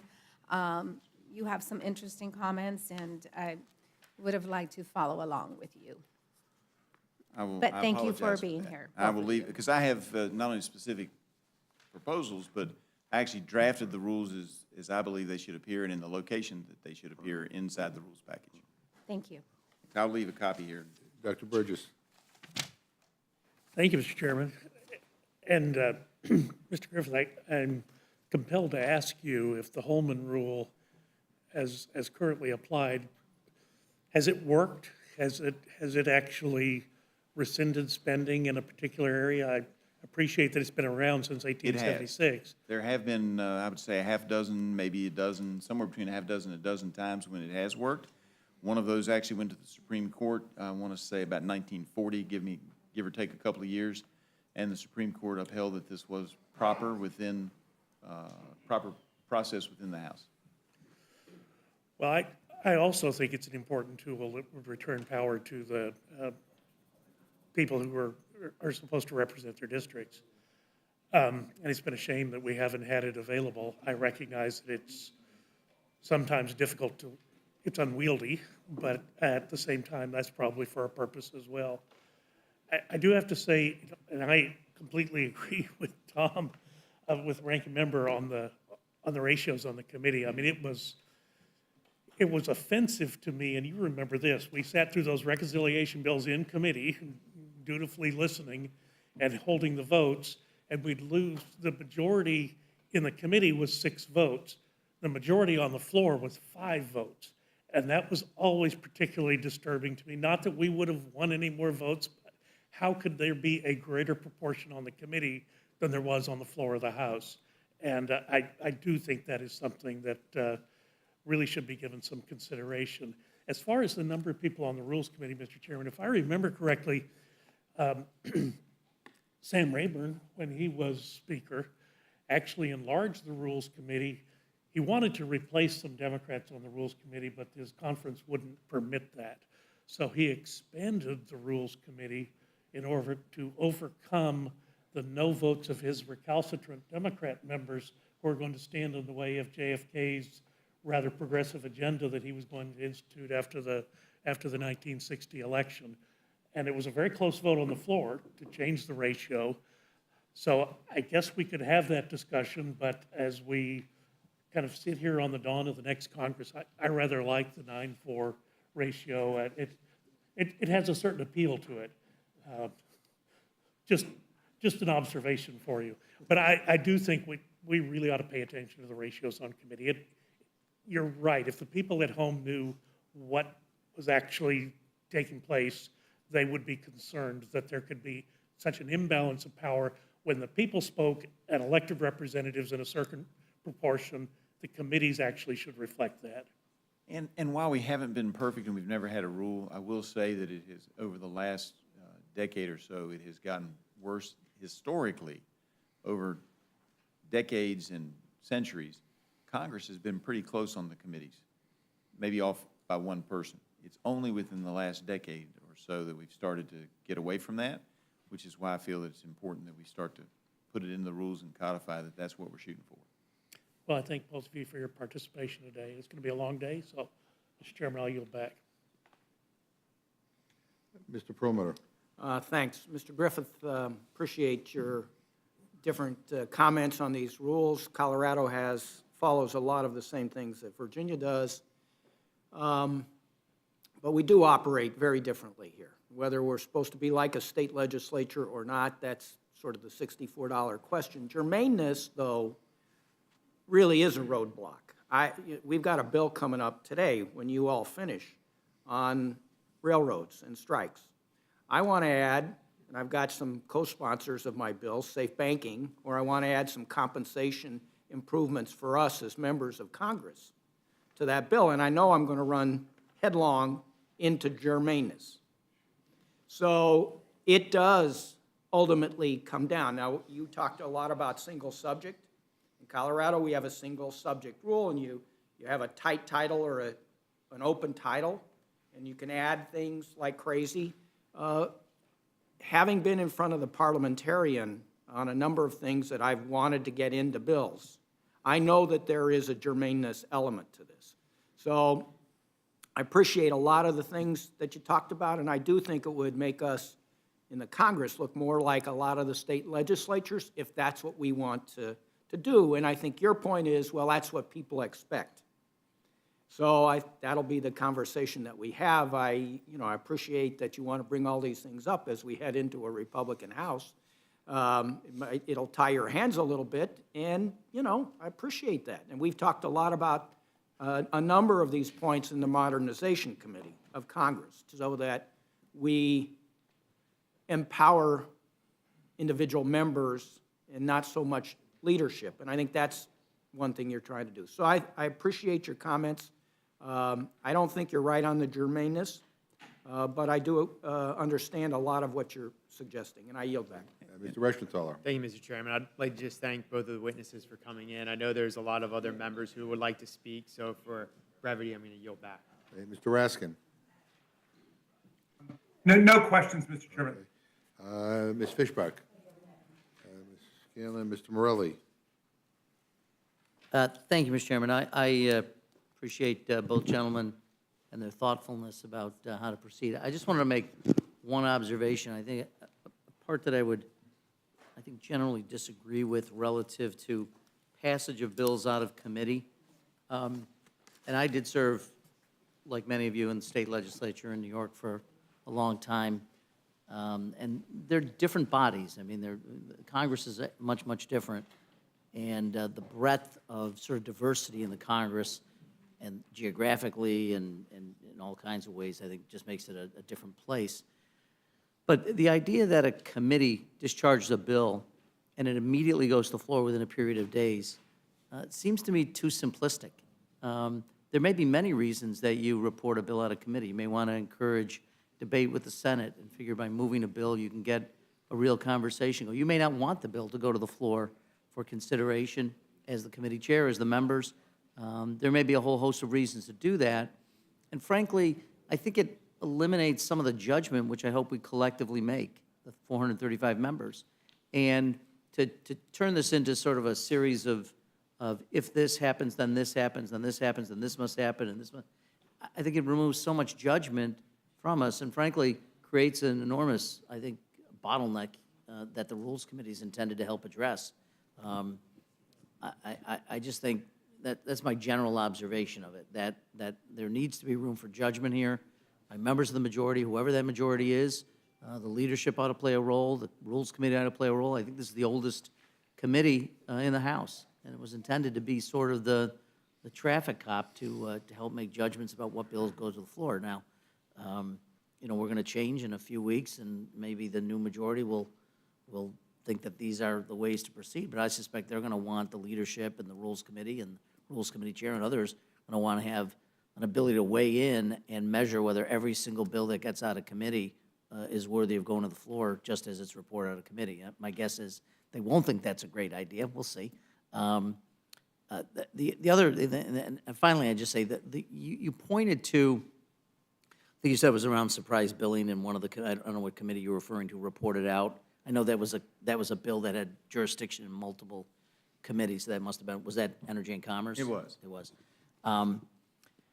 But what you said is that the committee leadership chose to ignore the point that had been raised or said it would get fixed, and whether or not it was fixed, I don't know. But I'm not sure that's an argument for doing this then, that because you might have the same dynamic where someone says, well, we'll get an amendment at some point that fixes it. Whether that ends up happening, I don't know. But the waiting period or the time to go through another committee to sort of consider the elements of it or the provisions of it would be lost. There would be no sort of barrier, there would be no way to slow it down under the example you used, which I thought was, frankly, an odd use of the example. It was an imperfect bill when it came out of committee. I wouldn't want that to go to the floor. I would want additional steps to look at whether or not there was a mechanism to make it more perfect or make it better. And my point is that it shouldn't be lost forever, and that the committee ought to have the discipline to make sure they answer all the questions, because they're supposed to be the experts in that particular area, to answer all the questions necessary to get that bill ready for prime time. Yeah. But if it gets out of here, it's going to be on the floor, and it could become the law of the United States. Let's make sure we have it right, particularly when you have, it's not a political, there was no political mischief, and that's the reason I used that example. You had a Republican, conservative Republican, and a liberal Democrat who generally don't agree, but both recognize that in their states, where both of them were licensed to practice law at one time in their lives, recognize that this bill had a glitch in it, and it should have been fixed before it left our committee. And I don't think the chairman was saying, you know, oh, well, we don't care about it. I think what he was saying was, oh, the process here is that we'll get staff to look at it and we'll fix it somewhere along the way. But isn't that respectfully, isn't that a better approach than, when I served as majority leader in the State Assembly in New York, and bills would get reported out of committee. They'd come to our Rules Committee, or then they'd have to come to me to determine whether or not we'd put the bill on the floor. And I'd say to my legislative counsel, when it came to us, we were playing with live ammunition now because the bill could actually pass out of the House. I'm not sure every committee chair took that responsibility to heart. I'm not sure, given human nature, I think people like the idea this has to go through multiple levels of review, and so you can catch a provision or a problem with a bill that is about to go out of committee, legitimately has support to get out of the committee, but there are some technical issues. Let's make sure that the Rules Committee or the Ways and Means Committee or wherever it needs to go is aware of those changes so we can make them. I think the multiple reviews are actually one of the things that makes it a better process. So anyway, I just make that observation. And I if don't want to might, belabor the when I was point. majority leader in the Virginia legislature, I would catch those things, and the floor would send them back. They came straight to the floor. I would look at the calendar for the day. I'd read the bills.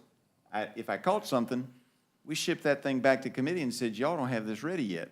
Get it ready for prime time. It makes your chairman and your committee more accountable for the stuff they're putting out and sending to the floor. Well, and I don't disagree that they should do that. I mean, I think every time you put out a bill, you should, particularly if you're committee chair and you're reporting the bill affirmatively, you should do so with the expectation this could get on the floor and could become law. So let's make sure it's as good as it can be. But I don't think the multiple levels of review, and frankly, it would be harder to find those changes to be made if there were suddenly dozens of bills coming all at once to the floor and each of them had the okay of the committee chair, but there wasn't a process in between to start looking at them and make sure that they were in the proper form. So anyway, didn't want to belabor it, but I did want to just share my concerns about doing it that way. Mr. DeSagne. I have nothing to add. Ms. You're Ross? back. Thank you, Mr. Chairman. Just food for thought, and I have nothing to add. I yield back. Thank you. Any other questions for this panel? If not, thank you for being here. You are free to go. Thank you very much, Mr. Chairman. Thank you, Mr. Chairman. Just the lack of comment on my thoughtful legislation mean total endorsement? Is that what I understand? It's- Thank you, Mr. Chairman. I'm not going to write this. At this time, we will recess our Members' Day hearing briefly, and the Rules Committee will now consider a resolution to provide for with respect to the unresolved disputes between certain railroads represented by the National Carriers Conference Committee of the National Railway Labor Conference and certain of their employees.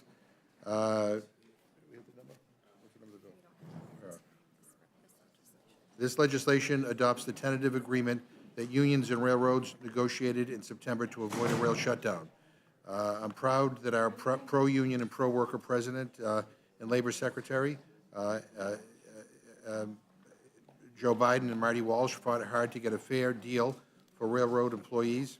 This historic agreement secures significant advances for workers, including a 24% raise, no changes in co-pays, deductibles, or co-insurance costs, and increased safety protections.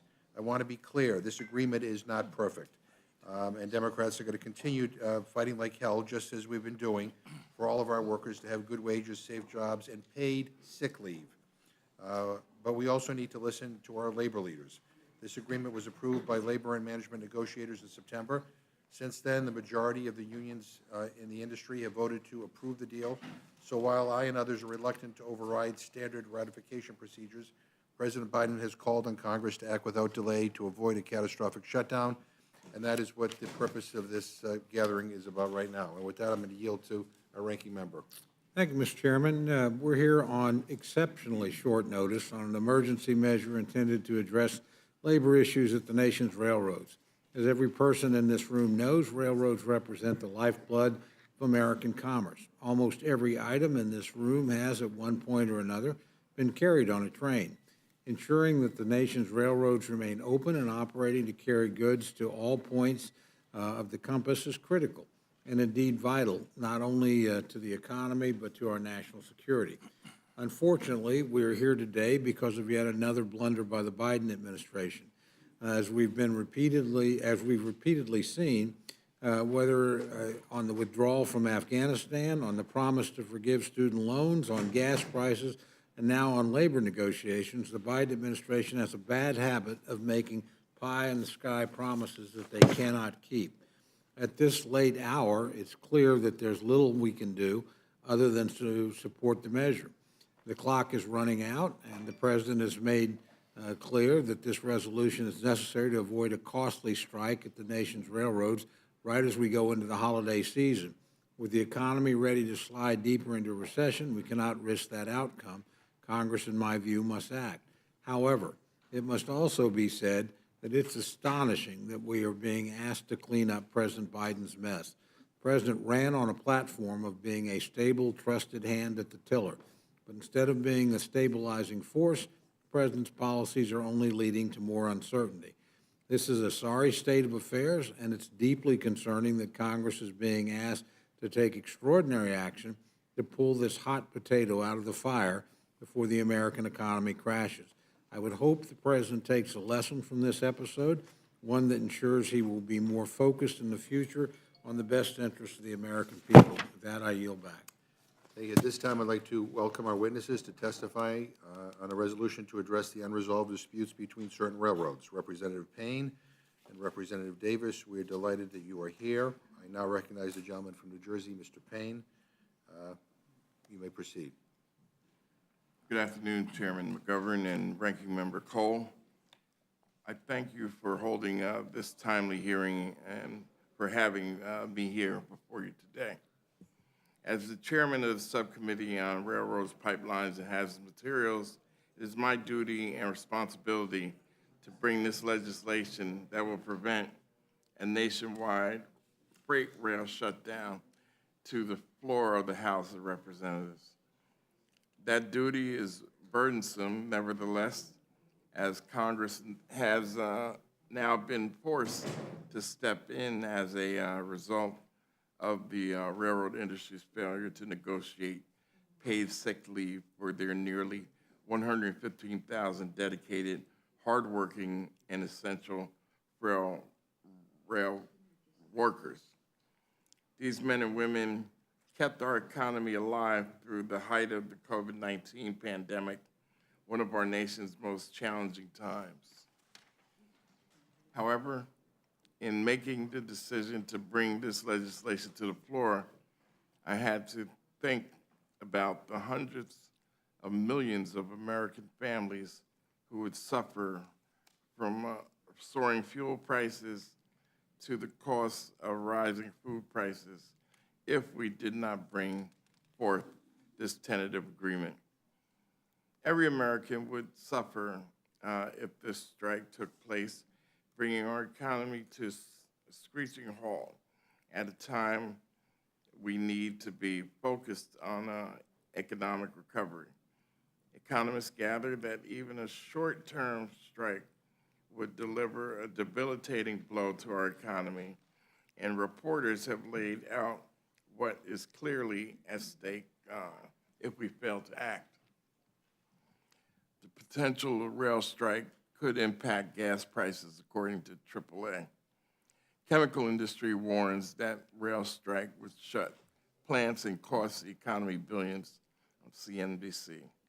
And a rail strike looms, and the impact on the U.S. economy could be broad, Associated Press. Make no mistake, understand just as our railroad workers do that we are here today because for decades, the rail industry has undercut the very men and women who have delivered them record-breaking profits. Those strict attendance policies, steep workforce cuts, and the closures of yards and shops, railroad workers were forced to show up every day and night out of their commitment to our country. These frontline workers are true patriots. The fact is, industry leaders know the power they have and how deeply dependent our economy is on the rail industry and, more importantly, its workers. With nearly 1/3 of our nation's freight moved by rail, the failure to prevent a rail disruption would not only stunt our economic growth and interrupt supply chains around the world, but also skyrocket the cost of fuel and food just before winter, putting us dangerously close to the possibility of a recession. This would impact every American family, causing shortages of groceries, medications, and other necessities. In September, rail union leadership and the railroads reached an agreement on a new contract. This agreement grants workers a 24% raise and improves some health coverage, among other benefits. Nevertheless, these are people who haven't had a pay raise in 3 years. It is deplorable that the railroad industry was unable to cover paid sick leave for their workers.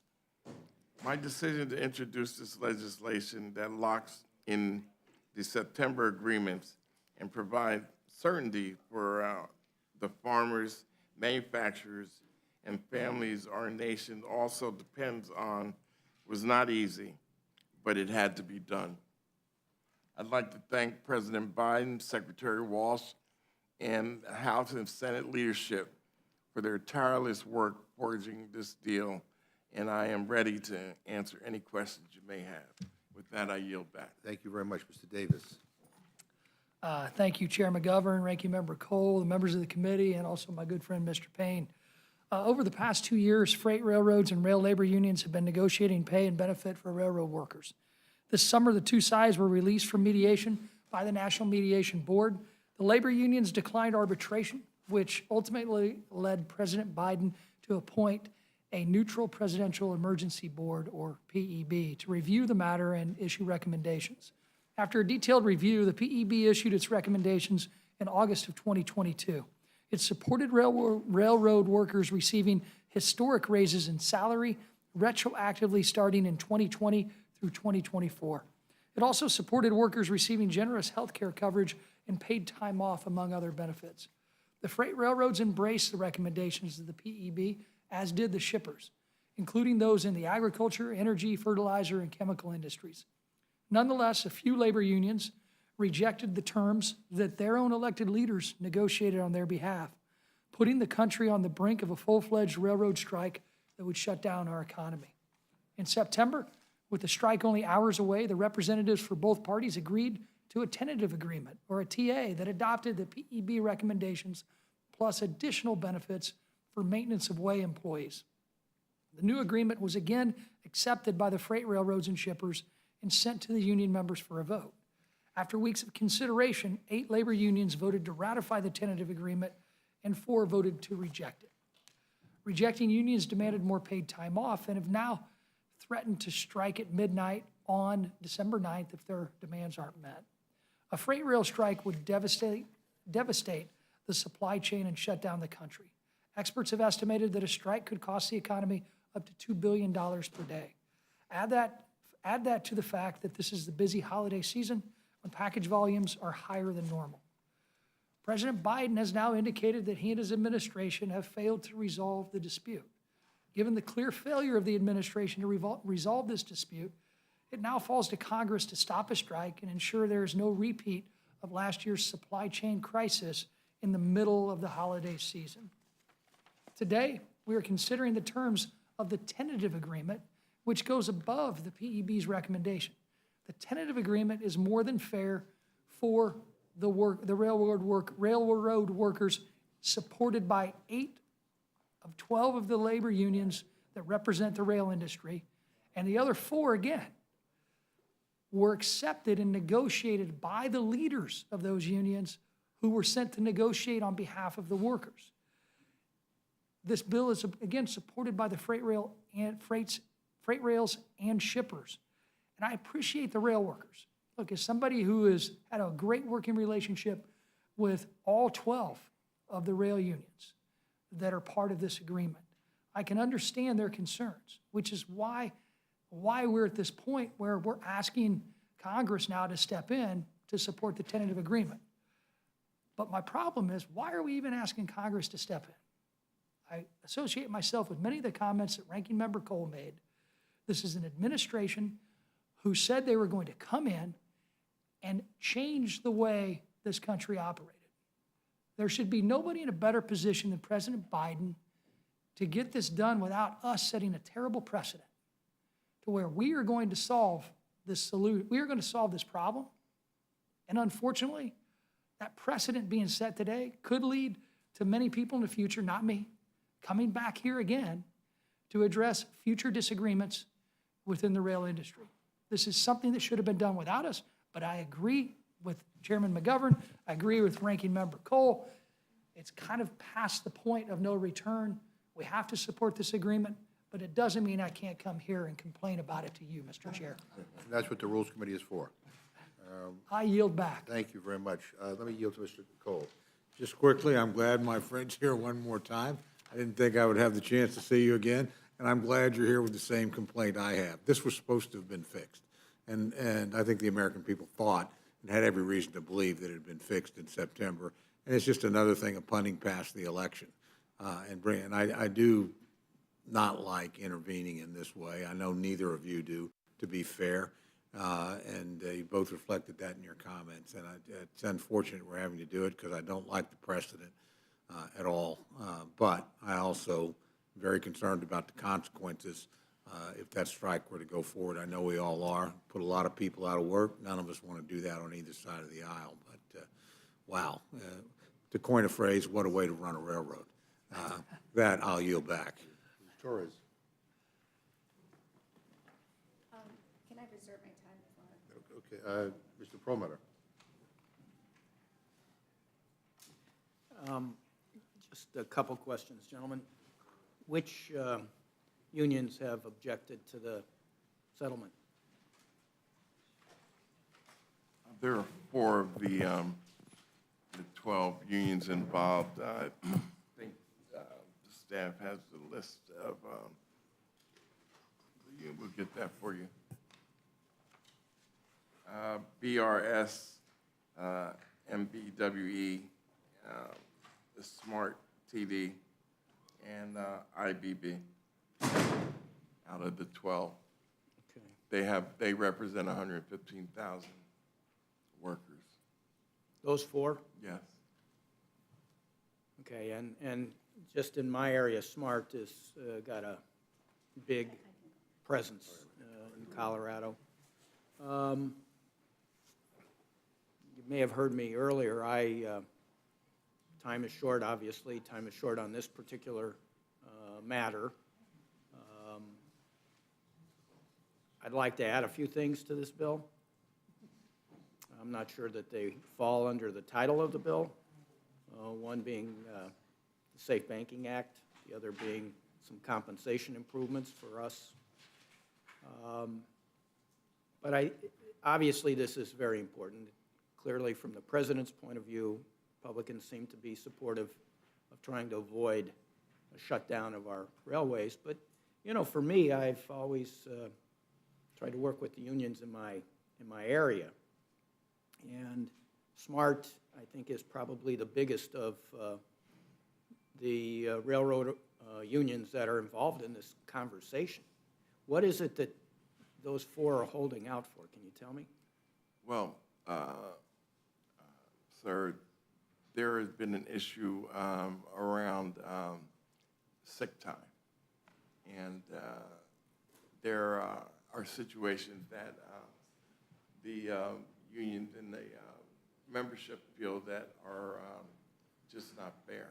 They have very serious schedules that they have to meet, and because the railroads actually have cut their workforce and have had record profits during this time, but it's because of the schedules that they give the workers. Sometimes, you know, it's basically a situation where they ask, you know, someone says that they're sick or they have to take their child to the doctor, so they need a day off, and, you know, the railroad industry almost asks, is like, well, can't the child go alone, you know?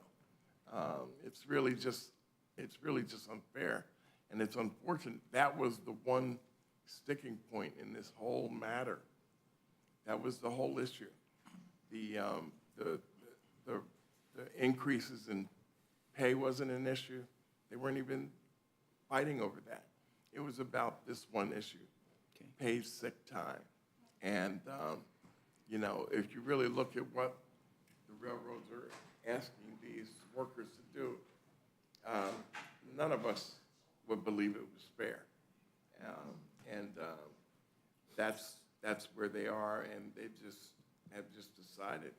You know, I didn't vote, so I don't know, but I know that this was a major issue that continued to come back to me in discussions. So Mr. Davis, gentlemen, Mr. Payne, have any of these unions that are not happy with the deal, have they reached out to either of you specifically? I mean, I heard tangentially from SMART in my area, but not, you know, I think they've been hoping to get a deal done somewhere along the line. But I guess my question to you two is, have any of the unions reached out to you, either side, those that favor the deal or those that don't favor the deal? I've spoken to several and have been, since this whole issue has come up, trying to reach out to them, and I'm still in the process of talking to them. So. Mr. Davis. Yeah, thank you, Mr. Perlmutter. The answer is no, I haven't had conversations directly with the the four unions that have had issues with this, that brought us to this point. But as somebody who's known in this institution as a pro-labor Republican, I've had great relationships with many of the 12. Let's just say some better than others. But in the end, you know, it's not expected that the membership hasn't reached out to us. Remember, this was thrown on us by the administration. I mean, we're doing this in kind of an emergency situation to avoid a nationwide shutdown of our economy. And in the end, we have to take a look back at where we are, not where we came from, rather than just where we are. Yes, there's some issues that these four have with the sick leave. Those are issues that should have been negotiated before we got to mediation, before they got to the PEB, before we get to this TA agreement that we're being asked to push through Congress, and again, setting a terrible precedent on. It's a terrible precedent that should be addressed by modernization, and we shouldn't set precedents like this and get involved in labor disputes because it leads to issues in the future when Congresses don't look like the Congresses of today and don't operate like the Congresses of today. So we had 12 labor unions that their leaders negotiated through the mediation program, through the President Biden's neutral PEB. They negotiated a 24% salary increase. They negotiated paid time off. They negotiated other health care benefits that all the leaders of all 12 unions negotiated and supported. It's these four where the membership did not agree with their own elected leadership on these issues. Now, here we are today. President Biden has said, we want to save the economy by making sure we don't have a rail strike. I think we all agree that that's a good thing. How we're doing it, terrible precedent, already said that numerous times. But President Biden, his own PEB, did not think the concerns regarding specific sick time were enough to get addressed in not just the PEB agreement, but also the TA that we're discussing today. So as somebody who's very cognizant and very understanding of some of the demands and the needs of our rail workers, let's also remember where we came from and where we are today, which is a pretty good deal that every single leader in all 12 unions negotiated and accepted, and that's what we're being asked to do. All right, thank you, gentlemen. Dr. Burgess.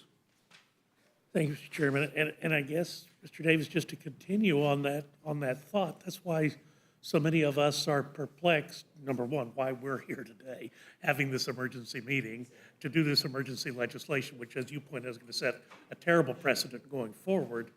But where is the disconnect here? Why couldn't they accomplish what they set out to accomplish? I mean, I can't answer that. I can only speculate. And my own speculation is maybe the Biden administration and the Secretary of Labor are not as able to solve this problem on their own.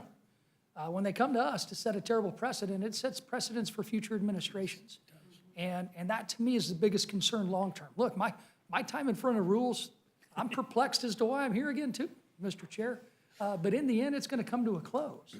But what many of you are going to deal with for many years to come are now instances where we're more likely not to have agreements, more likely to move beyond mediation, move beyond PEBs, TAs, and whatever other acronyms out there. And they're going to come to Congress. Correct. And then you got to remember, too, some of our colleagues may decide to want to start in Congress. And what is the worst thing that could happen, again, as a pro-labor Republican, is to have this institution negotiating labor agreements.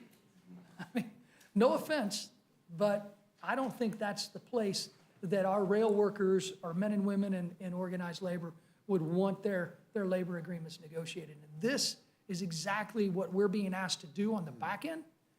But rest assured, this precedent being set by the Biden administration's failures will lead to many of our colleagues wanting to address things on the front end of labor agreements. Sure. Why go through a negotiation? Why go through arbitration when you know the final common pathway is going to be to come through the Congress and try to get what you want legislatively? Let me just ask you about the timeline of things. I mean, if this bill passes somehow before the 9th and is signed into law, how long is it in effect? When is the next a choke point on this. I mean, this is not in perpetuity. Yeah, this agreement, I believe, lasts through 2024. So, but again, if Congress sets the precedent to approve this agreement, Congress, I would think, could change the agreement again, even in that time of 2024. I doubt that would happen. I would hope that all of you who remain, would ensure that that doesn't happen. But, Perlmutter's not here to give me the complete confidence that that's the case. But in the end, I mean, 2024, I believe, is the deadline, and my team will clarify if that's not the case. But again, it goes back to precedent. I'm going to support this because, like all of us, we want to avoid the catastrophe that a rail strike would cause this country, especially at this time.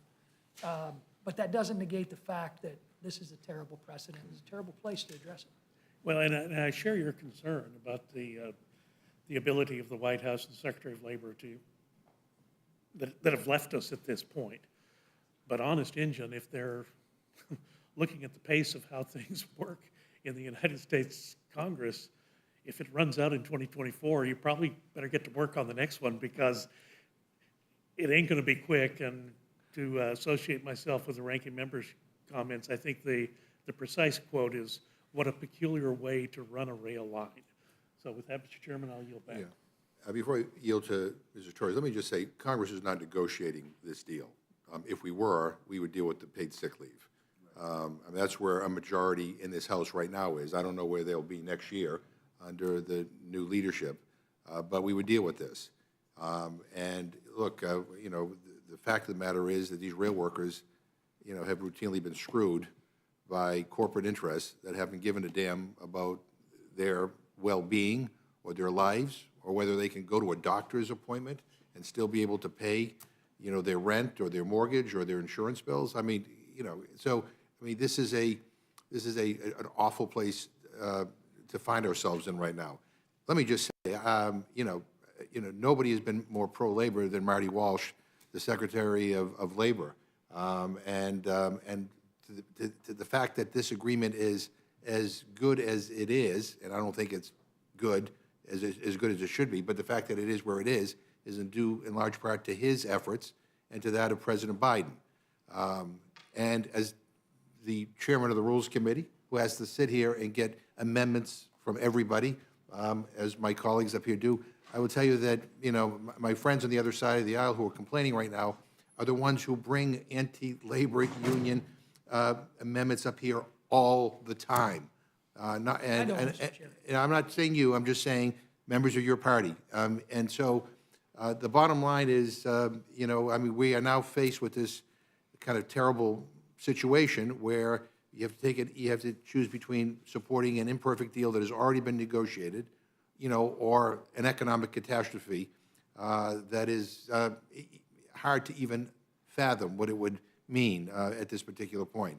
But I don't blame, I'm not here to cast aspersions on those rank and file members of those unions that didn't endorse the deal. I mean, people are tired of being mistreated. They're tired of being, their concerns being ignored.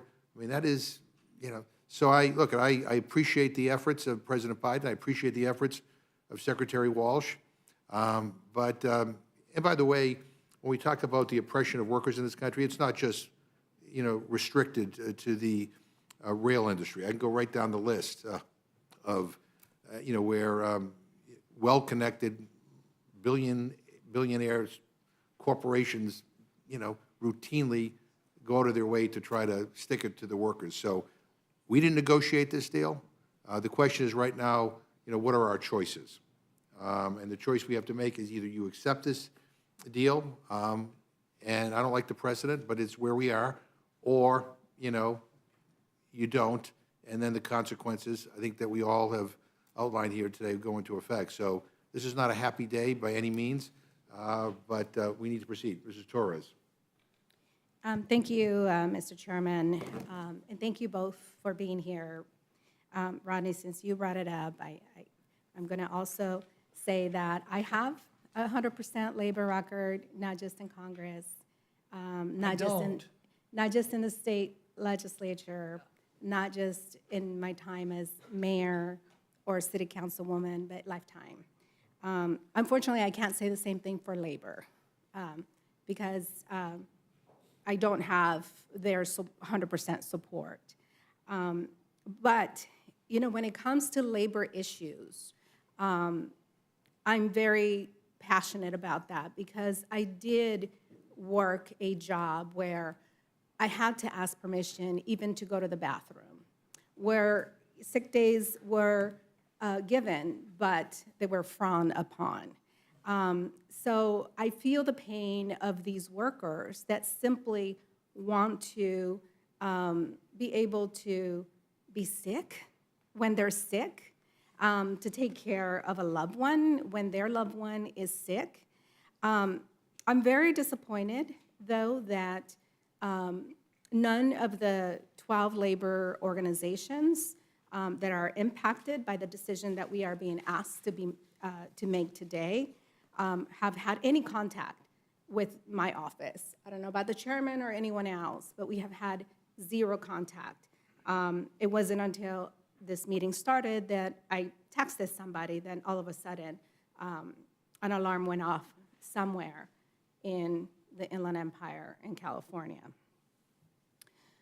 I guess what I'm going to ask right now is, what did we learn from, you know, that date of August 5th, 1987?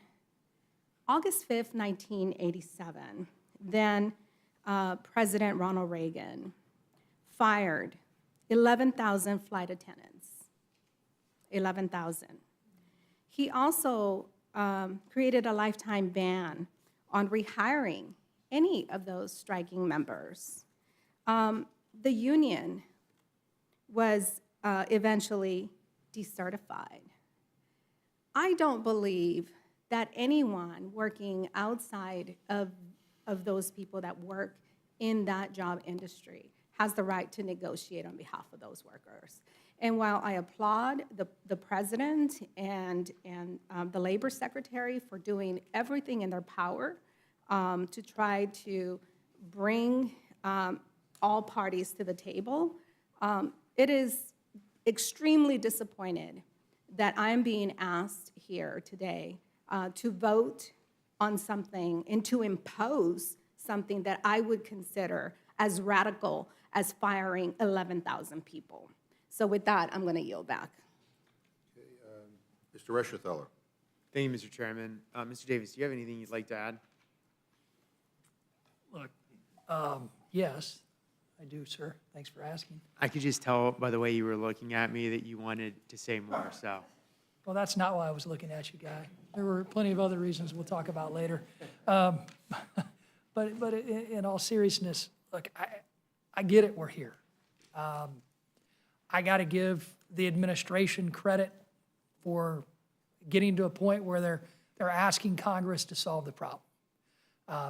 This is not without precedent that Congress has addressed rail issues, but it hasn't been done since 1992. And I would argue with all of my colleagues here that this Congress is a lot different than the one in 1992 in an ability to govern and get things done and do it in a way that's not as polarizing as what we see today. So yes, President Biden, Secretary Walsh, through the different steps that everybody, including myself, have laid out as to where we are today, yes. Did they go in and get a deal that they feel and their administration feels is completely acceptable because they're asking us to ratify it without any changes? So yes, they have gotten to the point where you have the 24% raise across the board for the lifetime of this deal, which is 2 years.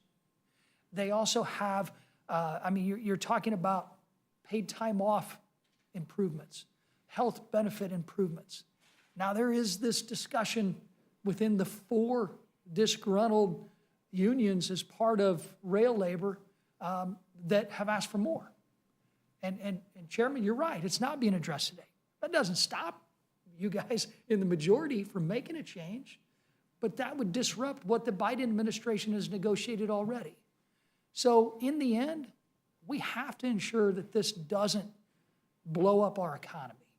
And we understand that. But I would argue, and I would hope that my colleagues here who are going to be raising their right hand on January 3rd, I hope you all can sit down in a bipartisan way with all 12 of the unions and say, how do we avoid this in the future? Because in the end, I still believe in today's reactionary Congress, in today's social media heavy Congress, that you've got a chance that our colleagues will want to negotiate labor agreements on the front end rather than on the back end right now after the administration has said this is the deal they want. This is Joe Biden's deal. This is Marty Walsh's deal. This is the deal that they're throwing to us to make sure that we fix it before the holidays start, before our economy is blown up, and we go deeper into economic malaise. Thank you. I yield back. Thank you. Who do we have here? Mr. Raskin. Mr. Chairman, thank you. I just wanted to thank both of the witnesses for their testimony. Thank you, Mr. Payne, for your excellent elucidation of the issues, and I'll yield back. Mr. Morelli, Ms. Fishback, I'm sorry. Thank you, Mr. Chair. I'm quiet, but I am still No, down. I just, you know. No, that's all right. I just have a couple of questions. As I was looking through the resolution, it said the most recent tentative agreements, side letters, and local carrier agreements. I guess, is that pretty typical that that's included in negotiating contracts when they're settled?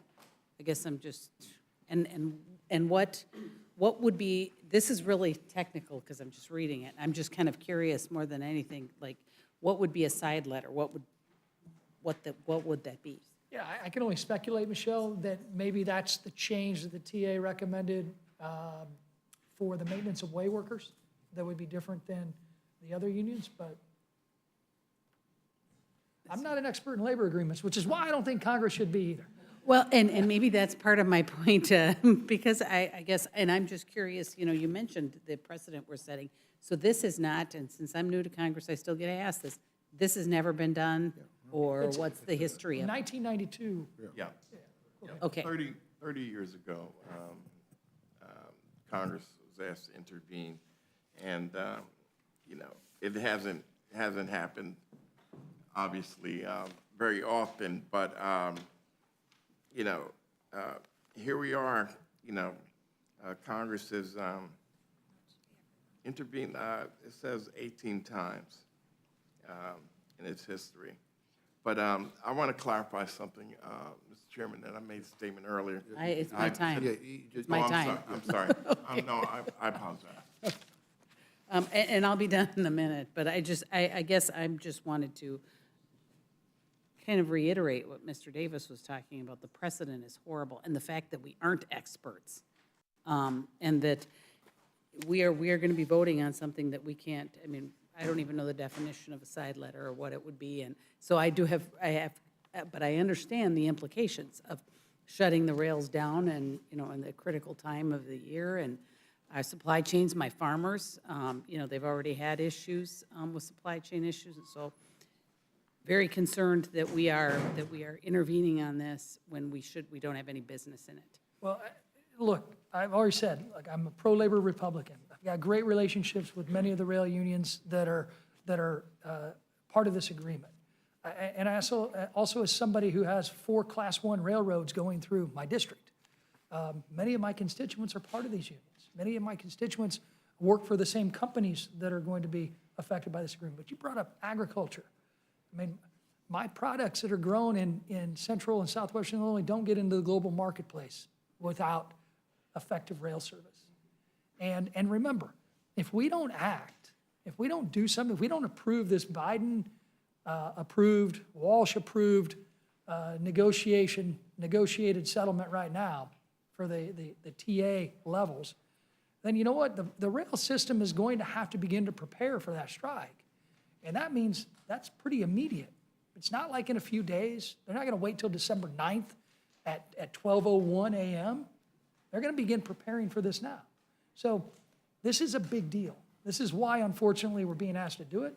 Terrible precedent, but in the end, it's a necessity to approve the agreement that the Biden administration wants us to approve. And Mr. Davis, I agree. I am very, very concerned that this is something we should not be doing, that is in our business, and disappointed that the Biden administration couldn't make this work, couldn't figure something out. And Mr. Payne, you had a statement you wanted to make. Oh. And I'm sorry, I just, Oh, no, thank you. I apologize for, on your time. It was just, I wanted to just clarify that it's 70,000 workers that are impacted by this, which is half of the rail workforce in these 4 unions. And, you know, we got here, you know, because the problem is railroads cut the workforce by nearly 1/3, more work for the remaining workers to do, attendance policies that penalize workers for being sick. Workers wanted sick pay, sick time, and that is the issue. It wasn't the increase. The 24% is incredible, but their issue, their concern was sick time and being able to be there for their children and their families. And so, you know, we really need to look at this in a humanistic way. I mean, who doesn't get sick? We're all human beings. And that the railroads cannot find their way in accommodating their workforce that is working hard, that kept this country going during this pandemic is really a sin. And the railroads are the ones that brought us to this point today. And I well, yield back. and maybe I can just ask one follow-up question on that. The sick days would not be, my understanding is they are not included, that they are looking for. Okay, and Mr. Davis is saying no. So the sick days that are the biggest issue are not here. No, Okay. no. It has not been addressed. It's not being addressed. The Biden Railroad administration. refused. Not a side letter, Well, the nothing Biden like that? administration told us, did not ask this institution to address that. Okay. Now, the majority could choose to, but I don't think that's the route that they're going to take. Just wanted to make sure. And with that, Mr. Chair, I yield back. Yeah, and I just want to make sure we're using our words, choosing our words appropriately. Everyone said we don't like this precedent. I mean, we may not like this process, but this is not without precedent, as Mr. Payne pointed out. So, I mean, I agree that this is the process none of us really want to have to be faced with, but it is not without precedent. Mr. Chair, I'm willing to change all of my references to absolutely. precedent to process now. The record will reflect that. All right, Ms. Scanlon? Hi, I'm actually on a train right now, but the connection is bad and so is the noise, so I will refrain from further comment at this time. Thank you. I yield back. Thank you. Mr. Morelli? Yeah, I remember when my kids were young, and I'd say something at the dinner table that probably my wife was going to respond to because I was egging her on, and the kids used to say, "Ma, don't take the bait, don't take the bait." So we had this idea, you shouldn't respond to everything, but I'm going to violate my own rules here and just take the bait a little bit. I don't think the President and the Secretary of Labor need me or anyone else to defend their actions. And I'll admit to not having any special information. I wasn't involved in any of this, just observing as my fellow Americans are observing. But the criticism here, to me, just seems incredibly unfounded. You could have disagreements about a whole host of things in life, and you could have disagreements about what you think should or should not happen from a lens of what role the government ought to play or not. But as I understand it, first of all, you're dealing with a relatively unique situation, which is you have 12 different labor unions. And I'm sure there's many times you have negotiations with multiple labor unions, but this is 12. That's a pretty significant bar to have to get over, is get ratification from all 12. And you also, it's somewhat unique, and this is an industry where you're not talking about a local, you're talking about a national industry, and it's also one that literally can cripple the nation's economy.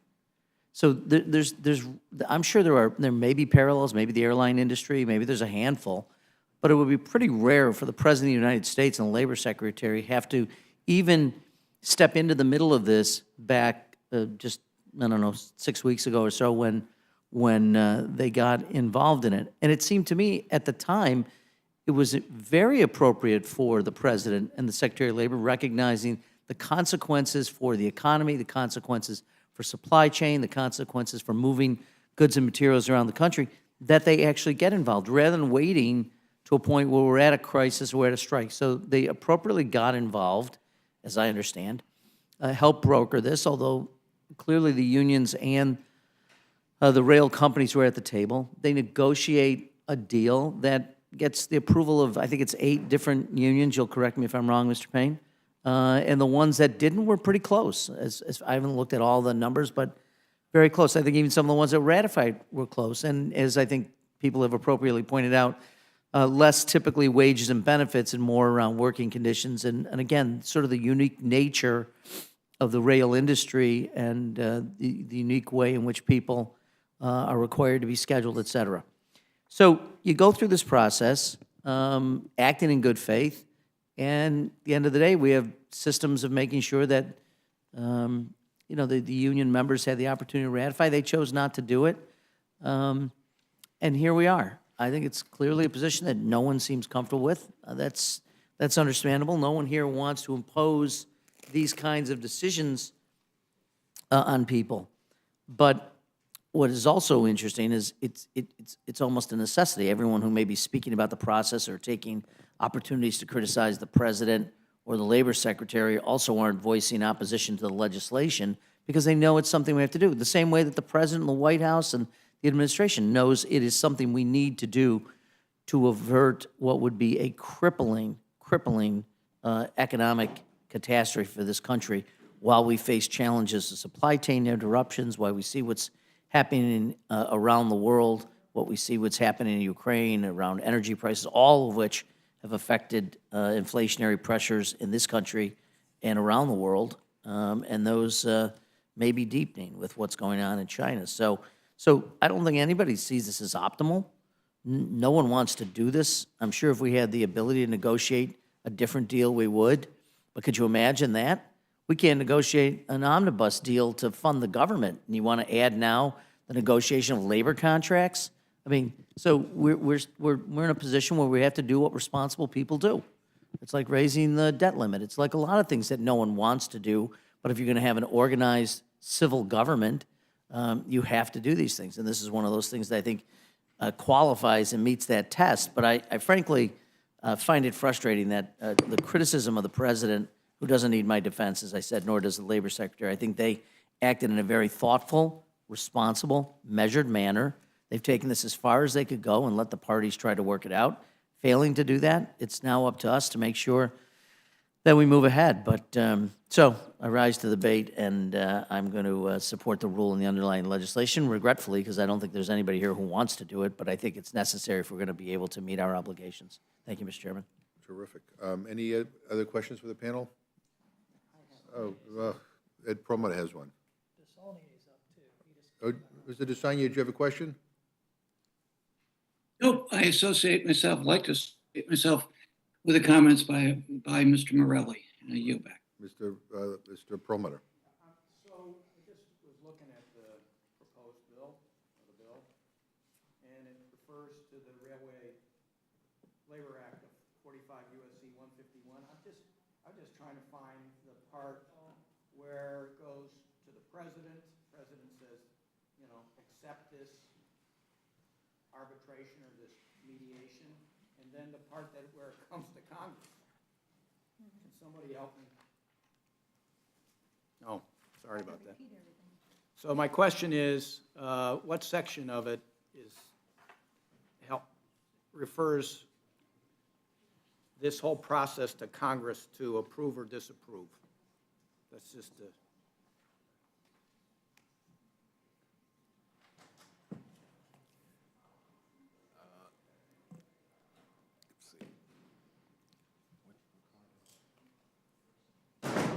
Section 10. Section 10 of 151, 45 U.S.C. 151, what? Go. Section 10 of the Act. Okay. All right. Getting it for you, sir. I'll get it afterwards, sorry. All right. I'll yield back. No other- Section one, Oh, good. section 160. Section 160, okay, thank you. All right. All right. There are no other questions of this panel. You're free to go. Thank you. And we'll see you again a few more times before the end of the year. All right. At this time, we're going to close the hearing portion of this meeting and recess our Rules Committee and reconvene our Members' Day hearing. And so now I want to call up a panel, Ms. Bordeaux, Representative Bordeaux, Representative Radewagen, Representative Davidson, Representative Timmons, Representative Latta. So come up and...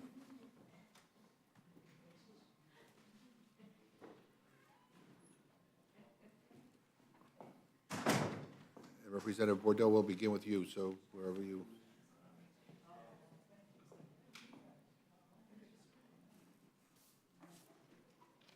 Just make sure your mic is on, yeah, okay.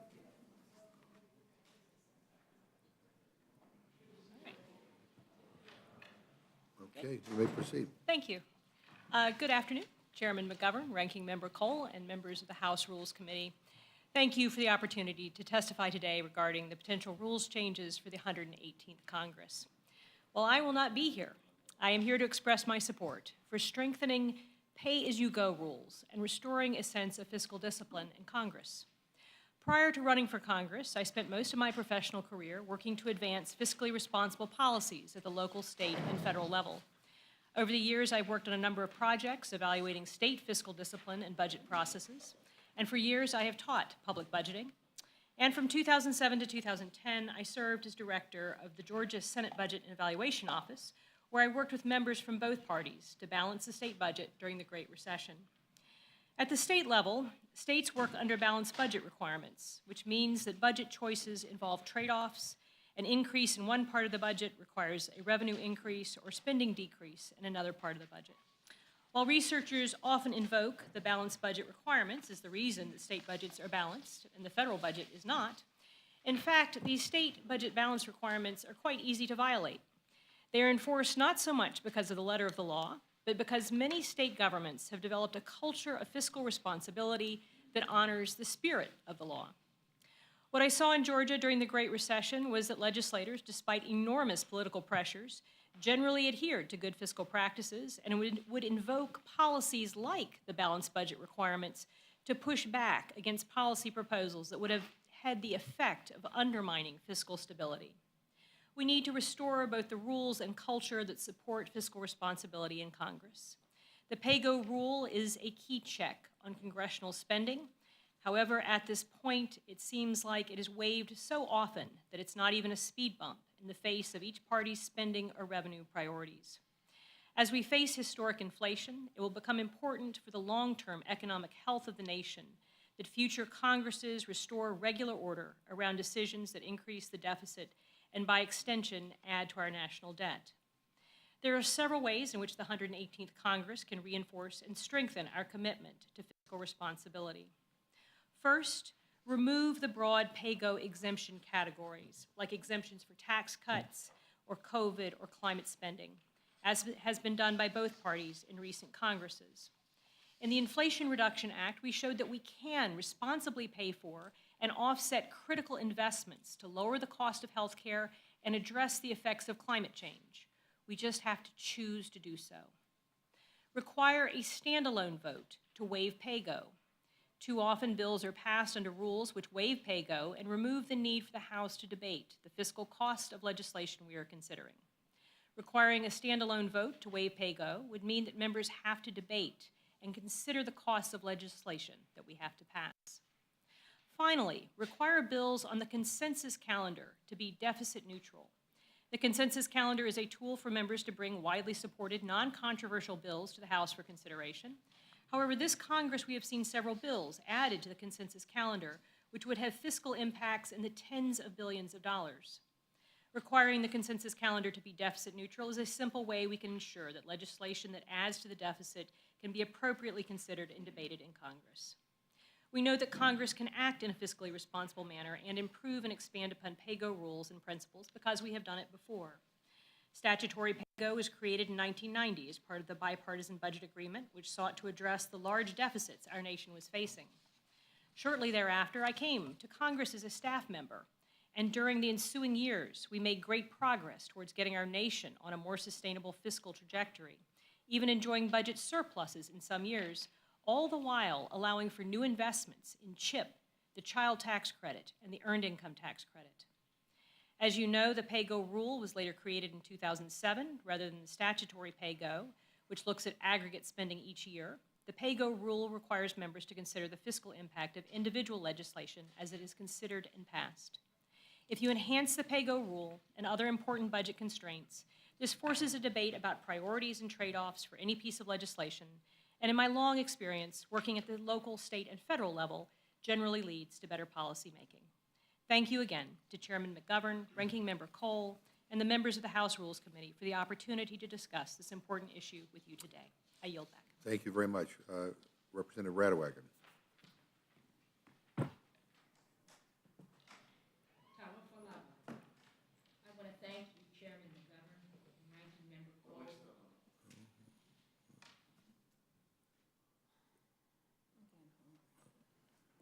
I want to thank you, Chairman McGovern and Ranking Member Cole, for allowing me to testify today.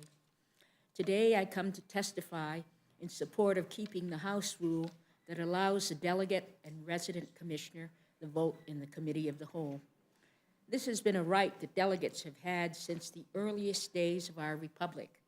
In fact, our 9th president, William Henry Harrison, was a delegate for the Northwest Territory and was able to chair the Committee of the Whole at times. And as you know, the Northwest Territory later turned into the states of Ohio, Michigan, Indiana, Illinois, and Wisconsin. Bottom line is a committee, whether it be a standing committee that we most frequently engage with, a special committee for one purpose or another, or the Committee of the Whole, which allows votes for amendments, just like a standing committee. This matter was litigated 30 years ago, and I take no issue with the fact that the House indeed has complete right to make its own rules under the Constitution. The current rule is not an encroachment on states' rights, nor does it dilute members' voting rights or apportionment from the states' voting as decided by the federal courts. Consistency, plain and simple, is all I ask for the constituents of the territories, to have a consistent vote in all committees and not have to explain to puzzled constituents why we have this vote in some Congresses but not others. Thank you for hearing me out on this, Chairman McGovern and Ranking Member Cole. Thank you. Thank you very I much. yield back. Thank you very much. Representative Davidson. Thank you, Chairman, and I appreciate the members that are here and online from the Rules Committee. And just, I think it's great that you have this member day.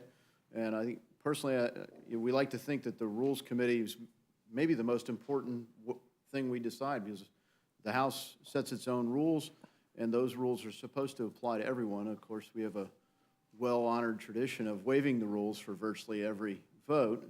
So in the spirit that we want the rules to matter, I guess I'm here to offer that we might actually be able to operate the place, more productively. And I think it's great to see that so many colleagues took the time to draft rules that offer their take on how we might actually, operate this place more productively. So I provided, to Mrs. Torres's comment to Mr. Griffin, a summary of my amendments here that I'm offering today. And they're numbered, I guess I've offered 125 amendments as of the one I'm going to speak to you about first in this Congress. This first amendment would require us to have a recorded vote on a budget resolution that balances. Since I've been in Congress, I've only voted on one budget that ever balances. Of course, that was not an aggressive bill. I think it balanced in 10 or 15 years. Members of both parties called it an austerity plan, and we moved forward to continue to spend well beyond what we were collecting in tax revenue. So to be sure, both parties would have different approaches. In general, stereotypically, Democrats would tax our way to a balanced budget, and Republicans would cut our way to a balanced budget. And the compromise has been a bipartisan solution that is bankrupting our country. So I don't know that we could get yet to a point where we are going to bind ourselves that we have to balance the budget, but at least we could vote on a budget that balances. It doesn't say it has to balance in 5 years, 10 years, or 20 years. It doesn't say how you have to do it, but you do have to have a recorded vote before you can go on to appropriations. And it's important that our country has this constraint on government because, you know, fundamentally the willingness to pay the taxes at the end of the day is supposed to be a restraint on the size of government. People shouldn't get more government than they're willing to pay for, and right now they're overdosing on too much government, or at least overdosing on too much spending without offset. So this is a step in that direction, and I hope that it becomes part of the rules for the 118th Congress. The next is an acknowledgement that earmarks are popular with many of our colleagues. I don't personally think we should have earmarks. We debate about what those are. I don't think it's wrong for Congress to say that, you know, we're going to direct the Army Corps of Engineers to prioritize works on locks or dams or something. But I do think that when we decide that Congress should fund a Gandhi Museum in Houston, Texas, for example, that probably meets everyone's definition of an earmark. And the only requirement here for my amendment number 126 is that it has to have a standalone measure. You can't attach it to appropriations bills. So if you're proud of the Gandhi Museum, you want us all to build from Ohio and Houston, Texas, then put it on the floor and we'll be glad to vote for it. Of course, I'd vote no, and I suspect everyone else would. And that's why they don't go with the transparent path on earmarks. So I don't know if anyone's mind would be persuaded on that, but it's a way to say, sure, by all means, offer your earmark. Just do it transparently and give us a straight up or down vote on it. My amendment number 127, I think would be one of the most consequential amendments for Congress and for solving a problem for the country, which is this body needs a health care committee. Healthcare is one of the most broken problems in our country. It's clearly divisive in terms of how we approach it in a partisan way. But when I looked at, before I really got to Congress, I don't think I appreciated how much committee structure explains why so many solutions are kind of half measures at best. And a lot of it's because committees of jurisdiction can only go so far to solve certain problems. You know, the Energy and Commerce Committee has a massive jurisdiction, as does Ways and Means. But historically, the House Financial Services Committee was part of Energy and Commerce. But financial services became a substantial and very specialized area, and it emerged from Energy and Commerce and became its own committee. Healthcare is, you know, right around 20% of GDP at this point. If you look at most households, if it's not the largest expense in the household, it's the second largest behind rent or mortgage. It's one of the leading, if not the leading, causes of bankruptcy in the United States. For small businesses, it's crippling them. And every year goes by, we see Democrats in lockstep in general saying, we're not going to fix anything because it takes away from the momentum for single payer, and we see Republicans continue to be divided. In general, any organization you're going to be a part of that's meant to solve problems aligns responsibility and authority so that there can be accountability. And I suspect that if we would align responsibility and authority, although we would initially come into the meeting with different perspectives, given the partisan nature of this, we would at least have ownership. The chairman of that committee would own the responsibility for making healthcare in America better each Congress. And so I think we should do that. I respect that it would change things a lot, and frankly, that's what the American people want. It's not necessarily what the lobbyists want. They've donated generously to preserve the status quo, and it's pretty broken. Everyone in the country realizes it's broken, and I think the clear signal we could send that we hear you is that we're going to create ownership over that and create a health care committee. My amendment number 128 would allow a staffer from each personal office to have a top secret SCI clearance. Right now it stops at top secret. It does not get to the SCI level. And you know, we often run into things in every member's office that frankly we should probably know a lot more about. That's a different problem. But in theory, there's not a cap on the level of classification we can be read in on. But we all know how important it is to have staff support for that work, and often you can't have staff support from your own staff. So this would just prioritize the work to get SCI clearances for every member who wants them. There's no mandate that you have to get one. But if you're doing work for your committee that would regularly involve some sort of clearance issue, you should be able to get an SCI clearance. And the default should be that every member has that kind of level of support. My amendment number 129 would require a recorded vote for spending bills. CBO scores any spending over $500,000, or they're supposed to. They don't always. And so if you're going to spend more, you're going to spend something that has a CBO, it should require a recorded vote. So there are a lot of bills that go through here, spend a lot of money, and they just go without a recorded vote.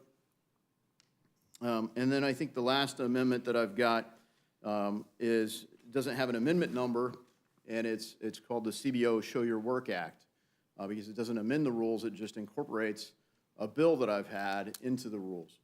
And this deals with how the Congressional Budget Office, whenever they publish a score, the one thing we know is that it will be wrong. We don't know for sure how wrong it'll be, but it's meant to be an approximation, it's an estimate. Sometimes it's wildly wrong. When the federal government took over education funding as part of Dodd-Frank, they said it would save us $60-some billion. The reality is we know it's going to cost us closer to $500 billion when we count up all the defaults. The question is, how do we remedy that? We're having a debate. The public never gets to see the models for these. Every now and then, selectively, they'll reveal this. Often, when we're in the midst of debate, regular member offices can't even get the CBO model so that you could say, well, I have an idea for amendment. How would it do it? Well, you can't even get in the queue, especially if you're not on the committee of jurisdiction. Some of these bills are hugely consequential. If they were required to publish their models and protect proprietary sensitive information, but publish their models, then they could get input not just from every member in this body, but from anyone that wants to participate, whether it's academics or professionals that would build models that would say, I think you have a flaw in your model. You've got an assumption that we're questioning. And we'd have a better model. We'd make more accurate decisions. And I think it'd be an important way for us to improve the function of the body. So it's a long list. I could go longer, but I narrowed it down to these. Thanks for the time of the committee. Thank you. Mr. Latta. Well, thank you, Mr. Chairman and Ranking Member and members of the Rules Committee. Thanks for today for having the Members' Day hearing for the rules changes in the 118th. Mine is a very, very short amendment that we do. It would prohibit having the ability to put a title including in the short titles and introduced legislation. And so you only have just the bill number or the resolution number, and that's it. And for me and for others through the years, I think it's important because, again, I think a lot of things have changed. It used to be an area that you'd be able to say, you know what, okay, this is an easy way for people to remember such and such bill. But through the years, these titles and these acronyms, and I'm not sure how long some of our staff have to work on some of these things to come up with them, but they can be weaponized against other members of the House. And not only that, it confuses our constituents back home because all of a sudden they say, well, how could you vote against X piece of legislation? Because they cite you back what the title is, and it says that's not what it was. And so I think it's important that a member could go home and you can talk about your bill any way you want to. You can call it anything you want, but you don't have it in the title of the legislation. And so we just go back to just a simple way it was done. You just have your bill, and then the bill number, bill resolution number, and that's it. And that's all this would do, because I think it really would help us in our way that we operate around here. You're not weaponizing, again, that piece of legislation. We're not confusing our constituents. We're not, also, and sometimes, it makes it tough for members to vote on a piece of legislation when they hear a certain bill title. They say, well, how am I going to vote for that? How do I explain that? So you don't have to worry about that. And the other thing it's going to do, it's going to save us money, because if you're not voting for something that's got a lot of money attached to it, and you say, well, how could I vote against that? Well, you don't have to, because it's not in the bill title. And so it's up, it's up to the member who would want to use it. They can go home, they can talk about their bill. But in this case, what this would do is, again, in this rules package, would just prohibit the inclusion of short titles and introduce legislation. Thank you very much. I yield back. Mr. Timmons? Thank you, Mr. Chairman. I'll be very brief. Over the last 4 years, I've been on the Select Committee for the Modernization of Congress. First 2 as a member, last 2 as vice chair. It has been some of the most rewarding work I've ever done in my life. Appreciate you loaning Congressman Perlmutter and Congressman Reschenthaler to us. We've gotten a lot done the last 2 years. We made 202 recommendations over the last 4 years. 132 of them have had substantial implementation. The one that I want to speak on is about committee calendars and schedules. So right now, the chairman of every committee is in charge of scheduling their subcommittees and full hearings and markups as they see fit. The recommendation that we made was not to require anything other than to just use one portal so you can see the conflicts. You don't have to, it's not instructive, it's not, you don't have to change anything that a committee chairman currently does other than to input them into this new portal so everybody can see conflicts. For example, average last Congress, 40.2 conflicts every day. Average member serves on 4.5 committees and subcommittees. It's just a lot of chaos, and we're trying to find a way to just see conflicts. Hopefully that will facilitate conversations in the future regarding block scheduling that would allow us to deconflict committee schedules. I said I'll be brief, so I'll leave it at that. But again, we're not asking that rules does anything other than force committees to put their schedules into this new portal so we can just see everything and go from there. Thank you. Well, thank you, and I want to thank you for your testimony, Vice Chair Timmons, and I want to thank you and Rep. Kilmer for the incredible bipartisan work that you and members of the select committee have have done, that was created as part of our rules package, and it was originally envisioned as just like a one-term thing, but we extended it to 2 terms because there's a lot of good work that gets done there, and it's in a climate where people can have discussions that don't kind of delve into partisanship, and so I want to thank all of you and your hardworking staff for all the work that you've done. You guys have paved the way for enhanced and unified telework practices and key technology changes that have stood the test of time. And as you mentioned, we have Mr. Perlmutter, who's I think Ms. Scanlon has been on the committee, and Mr. Reschenthaler. And I just want to take the time to thank you for your incredible work, and I hope that when the majority put their rules package together, that the work that you guys have been doing gets to continue. And Representative Bordeaux, thank you for your service to the Congress. We're sad to see you go, and we appreciate your insight here today, but your many contributions. And Representative Davidson, thank you for your exhaustive list of recommendations, but I know that they're all offered in the spirit of trying to make this institution better. And Representative Radewagen, I agree with you. That's why we extended in our rules package, what you're requesting, and I hope that the new majority will do the same thing. And Representative Latta, thank you. I mean, I really haven't thought much about your amendment, but I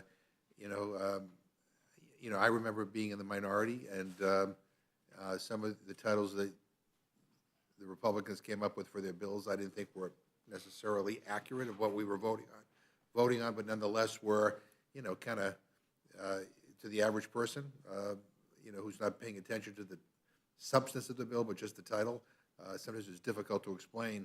And I do think we ought to figure out ways to move away from this kind of gotcha mentality where we're constantly trying to put people into a corner rather than having thoughtful discussions about the substance of legislation. So, again, I appreciate all of you being here. Let me yield to Dr. Burgess.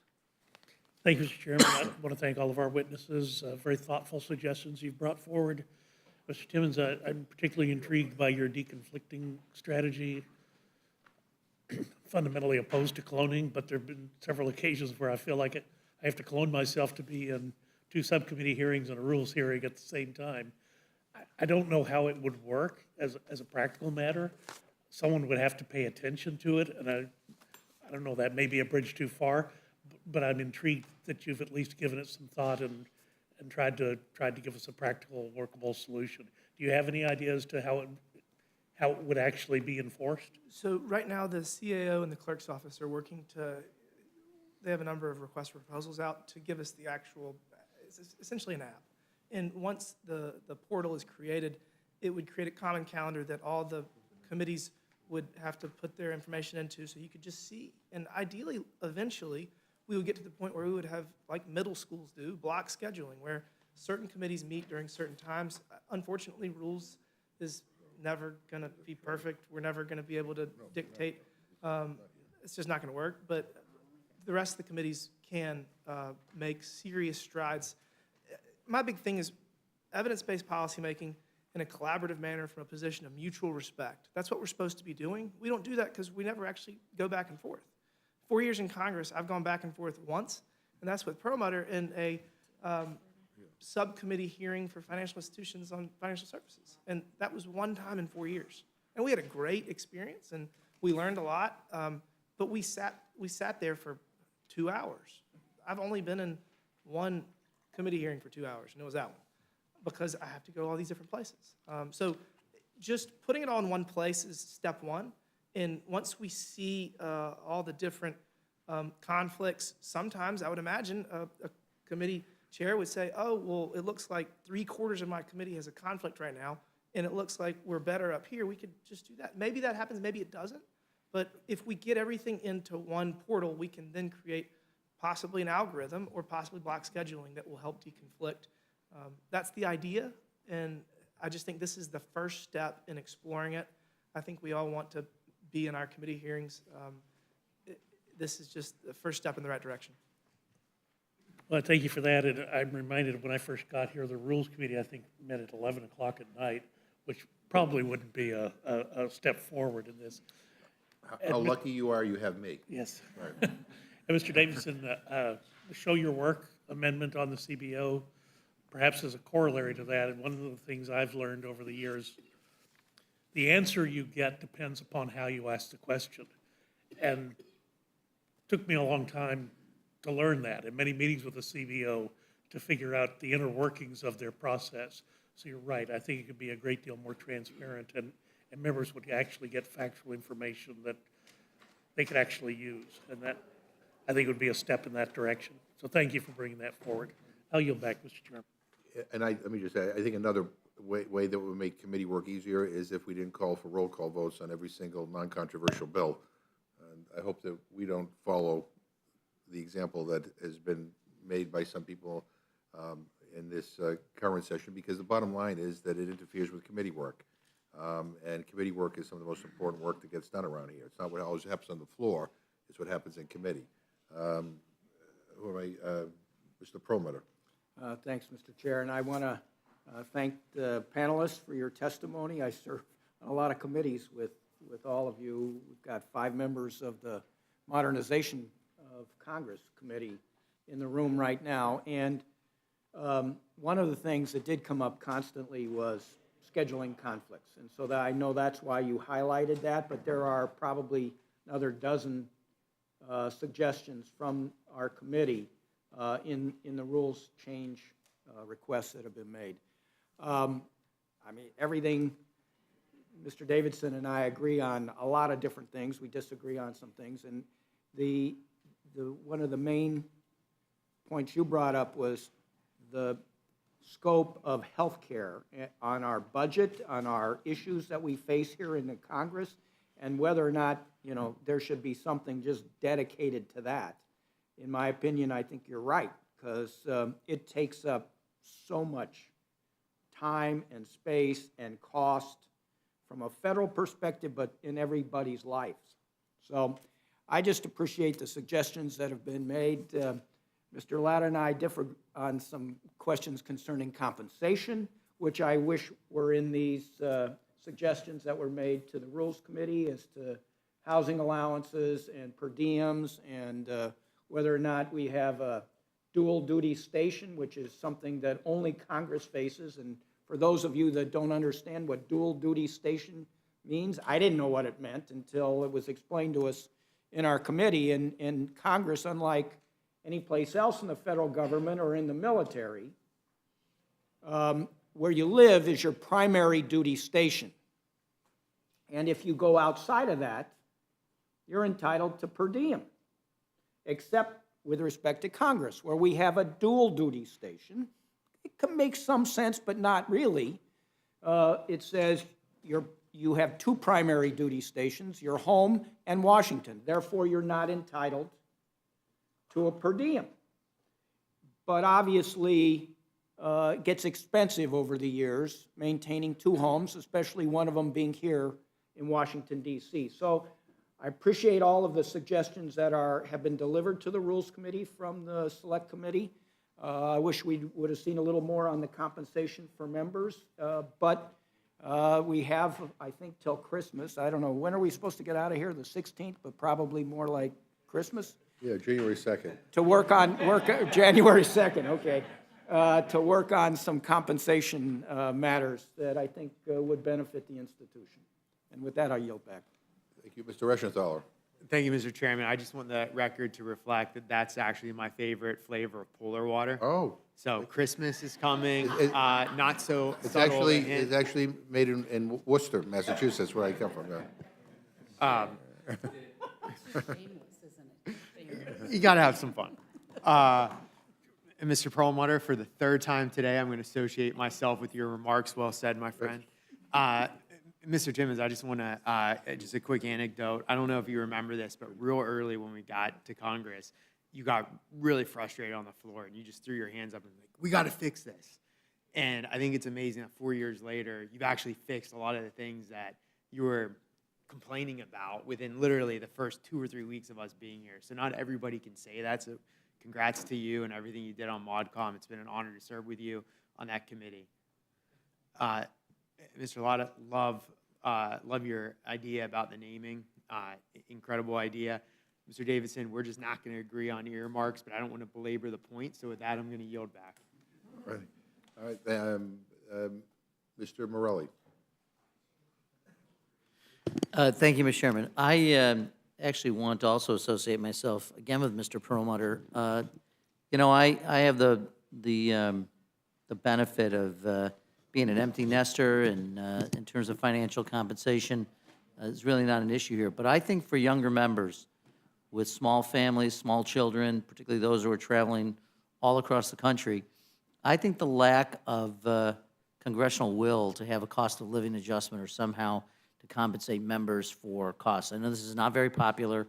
No one's going to, you know, jump up and down about it, but I think this is a missed opportunity to do something to fix it. I think when there are private sector jobs that are paying 3-4 times what members make, and there's half, you know, some members come here with an eye already on how they're going to monetize their service here, you're not going to get rich as a member of Congress. That's not the point of it. But I think it is when you have, you know, maintained 2 households, you don't get the benefit of tax break. I really think in terms of modernizing and encouraging people who are mid-career to come here, to leave what they do as their chosen profession to represent communities with no guarantee that they're going to be able to stay here for a long time or that they'll even want to, but to go back into their profession is a hardship. And I think to really, you know, again, I know it's not popular. I know no one's going to jump up and down. We're not going to get a letter signed on with 300 members calling for it.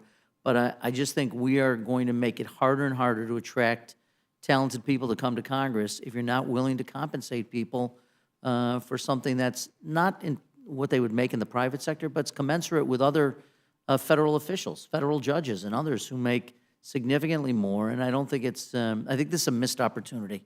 Again, I'm not speaking for me personally, I've been blessed. But for a lot of other members, I think it's got to be a real struggle, and you would want them to be able to serve without having to make significant financial sacrifices to be here.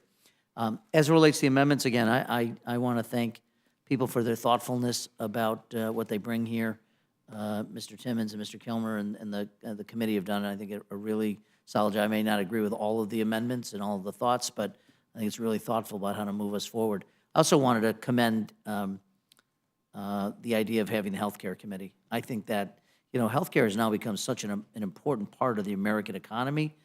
Frankly, you know, although there are 50 different states that all, you know, regulate it differently, when it comes to ERISA plans and a lot of what we do, it's now becoming a national agenda item. And I think dividing it up by multiple committees that have jurisdiction, whether it's Ed and Labor or Energy and Commerce or Ways and Means, I just think it's a disservice. It's really hard to have a thoughtful conversation about healthcare policy in the United States when you have multiple committees weighing in. And I just think, given the growth in what it means to GDP, and frankly, we're going to be, and I say this a lot back home talking about Medicare, Social Security, we're entering a stage in American life where 2/3 of baby boomers are now in Medicare. It's going to be the other third will be in the next 6 or 7 years. It's going to put an enormous, enormous burden and responsibility on those programs, and to think about how to provide health care in a way that has better outcomes from a healthcare point of view, from a medical point of view, how you lower costs, how you make sure that patients have a system that values them, and also providers have a system that values them, the so-called quadruple aim of healthcare. I don't see any meaningful efforts at getting to a better system here, and I think that's partly because of the way we've designed the Congress and the way that we deal with these responsibilities. So you know, I'm sure my friends who are committee chairs of the jurisdictions that have it now probably wouldn't want to hear it, but I think it's something we really ought to give serious thought to, and I want to thank you for recommending that as well, and I'll yield back. Ms. Fishbach. Thank you, Mr. Chair. And I just like to talk a little bit, or just kind of add to what Mr. Morelli was talking about with the healthcare issue. I was shocked when I got here and there wasn't a committee just devoted to that, because it is such a gigantic issue. And so I agree. And you know what I'm going to do? I'm going to associate myself with the remarks of Mr. Morelli. So, you know, we messed up this. To continue that thought in the months and years ahead. Well, I just wanted to mess up the, you know, the trend of, you know, associating myself with Mr. Perlmutter. So I just kind of changing things up a little bit to keep people awake. But no, the other thing that I really, really like is the scheduling issue, because again, I was shocked when I got here that it seemed like every one of my committees met at the exact same time. I mean, there was never a chance to, you know, make sure that you got to them. And so that I think some kind of scheduling, if it's block or whatever, or just some kind of coordination, makes so much more sense, because it's disappointing when you're not able to stay at a committee the entire time, because you're on the committee because you're interested in the topic and you want to make sure that you're, you know, there. So appreciate bringing that forward, and the healthcare issue too. Thank you. Thank you very much. I yield back. Any other questions of this panel? Seeing none, you are free to go. Thank you very much.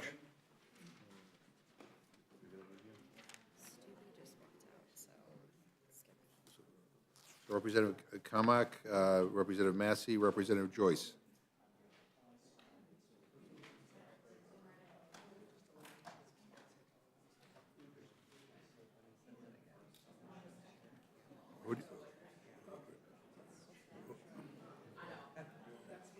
Do you want to go first?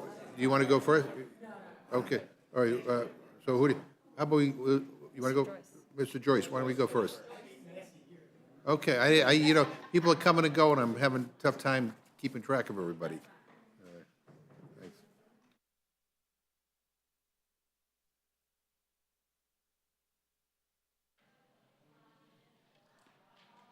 You may begin. Yes. Thank you very much, Mr. Chairman. I have an amendment that would establish a bipartisan ethics task force to conduct a comprehensive review of the ethics rules and regulations and report the recommended improvements to the bipartisan leadership. Why now, you might ask? Well, it's been 30 years since the House established a comprehensive ethics task force to improve its rules and regulations. The last time this was done in 1989 by then Speaker Jim Wright and leader Bob Michael. The 1997 and 2007 task force were process, not rules-focused. The rules should be improved to ensure members are not personally profiting from their official position. If the current rules allow a member to accept a $35,000 charity event ticket for free, it's time to change the rules. If the current rules allow a member to sell for any price his or her life story as intellectual property, it is time to change the rules. If the current rules allow a member to accept a wedding gift of any value from a lobbyist and not disclose the gift, it's time to change the rules. The rules should be improved and to reduce the confusion and promote compliance. Example 1, there's 3 different rules to apply to 3 different posts that you may put out on social media. Now remember, 30 years ago, we didn't have social media. So for official press releases, the 72-hour rule applies before the same language can appear on campaign social media without taking the original press release down from the official site. From press outlet videos, videos quoting, referencing, or featuring a member of Congress, the exhausted use test applies, and your office gets to decide when an interview or video has exhausted its official use and can be posted by the campaign, and this can be less than 72 hours. For social media posts, these posts not in the form of a press release, neither the 72-hour rule nor the exhausted use test apply. For another example, in September, the committee announced a guest policy for change in attendance at events. Before the change, the type of event you were attending determined the type of guest you could take, maybe a spouse, a staffer, adult child, or a minor child. We have a chart here that gives you the different examples of different events in all the different ways in which someone might or might not be eligible to be able to attend with you. I think the times have changed as well on that type of example. But it's confusing how a simple invitation to an event, now a member can take any kind of guest to any of these 7 different types of event. Lastly, how would the task force be set up? Equally bipartisan, similar to the Ethics Committee, with 3 Republicans and 3 Democrat current members, and 2 bipartisan former members serving in an ex officio capacity, participating in a substantive conversation, but not voting on the recommendations. The task force staff would include current ethics and House Administration Committee staff. They will conduct a comprehensive review of ethic rules and regulations. The task force will complete recommended improvements, will report the recommended improvements to the bipartisan leadership, and all will take a confidentiality oath on the things that they listen to, hear, see, or do during the time of putting together such a commission. Thank you. Thank you. Ms. Carmack? Well, thank you, Mr. Chairman, and thank you to all of the members here today for the opportunity to speak. Several of the amendments before you, I'm just speaking. Oh, there it is. I thought it was already on. So I'm glad the committee is hosting this hearing today, as the rules of the House affects all members and their ability to best represent their constituents. House rules probably isn't the most interesting topic for people back home, but trust me, everything that we do here in the House, debate, offer bills, amendments, our committee activity, it is dictated by the House rules. And I think it's fair to say that many across this country feel that this place is broken. So we're starting here with rules. The most important part of this job is casting a vote on each bill on the House floor on behalf of our constituents, deciding whether or not it should become law or not. This responsibility should never be taken lightly, as each bill has the potential to impact Americans all across this country. Every member should have the opportunity to know the content of each bill that is considered, its cost, and how it will impact their constituents. It's a very simple concept. That means every member of Congress should, at minimum, have the opportunity to read each measure prior to consideration. However, in current practice, we often find ourselves with mere hours to read the bills that are hundreds or even thousands of pages long. Lately, I have found that the longer the bill is, the less time that members have to read it. Providing members with sufficient time to read each bill is one method to ensure that every member of Congress, on behalf of their constituents, has made the best decision. In the 118th Congress, we should strengthen the rules of the House to give members of this body time to analyze and read each piece of legislation. This rule should be upheld for every bill with no exceptions or waivers unless 2/3 of the majority support. I strongly support this change to House rules and request its inclusion as part of the House rules next Congress. And I'd also like to touch briefly on single-issue bills. In the same vein, I believe another necessary change to House rules that would strengthen members' input in the legislative process is limiting bills to single issues. This change would bring much-needed transparency to Congress for members and the public alike, and it would ultimately expedite the legislative process. Since I have been in Congress, the most expensive and consequential bills are massive and touch every single issue. In such bills, there are policies throughout that would have broad support of Republicans and Democrats alike, but each include riders that require members to tacitly decide if the good outweighs the bad. I can't tell you how many times I've had to go home and say, it was all bad, but I had to decide which was worse. Legislating in such a way is frustrating to me, to our colleagues, and certainly to our constituents. Each policy should be considered on its own merits separately.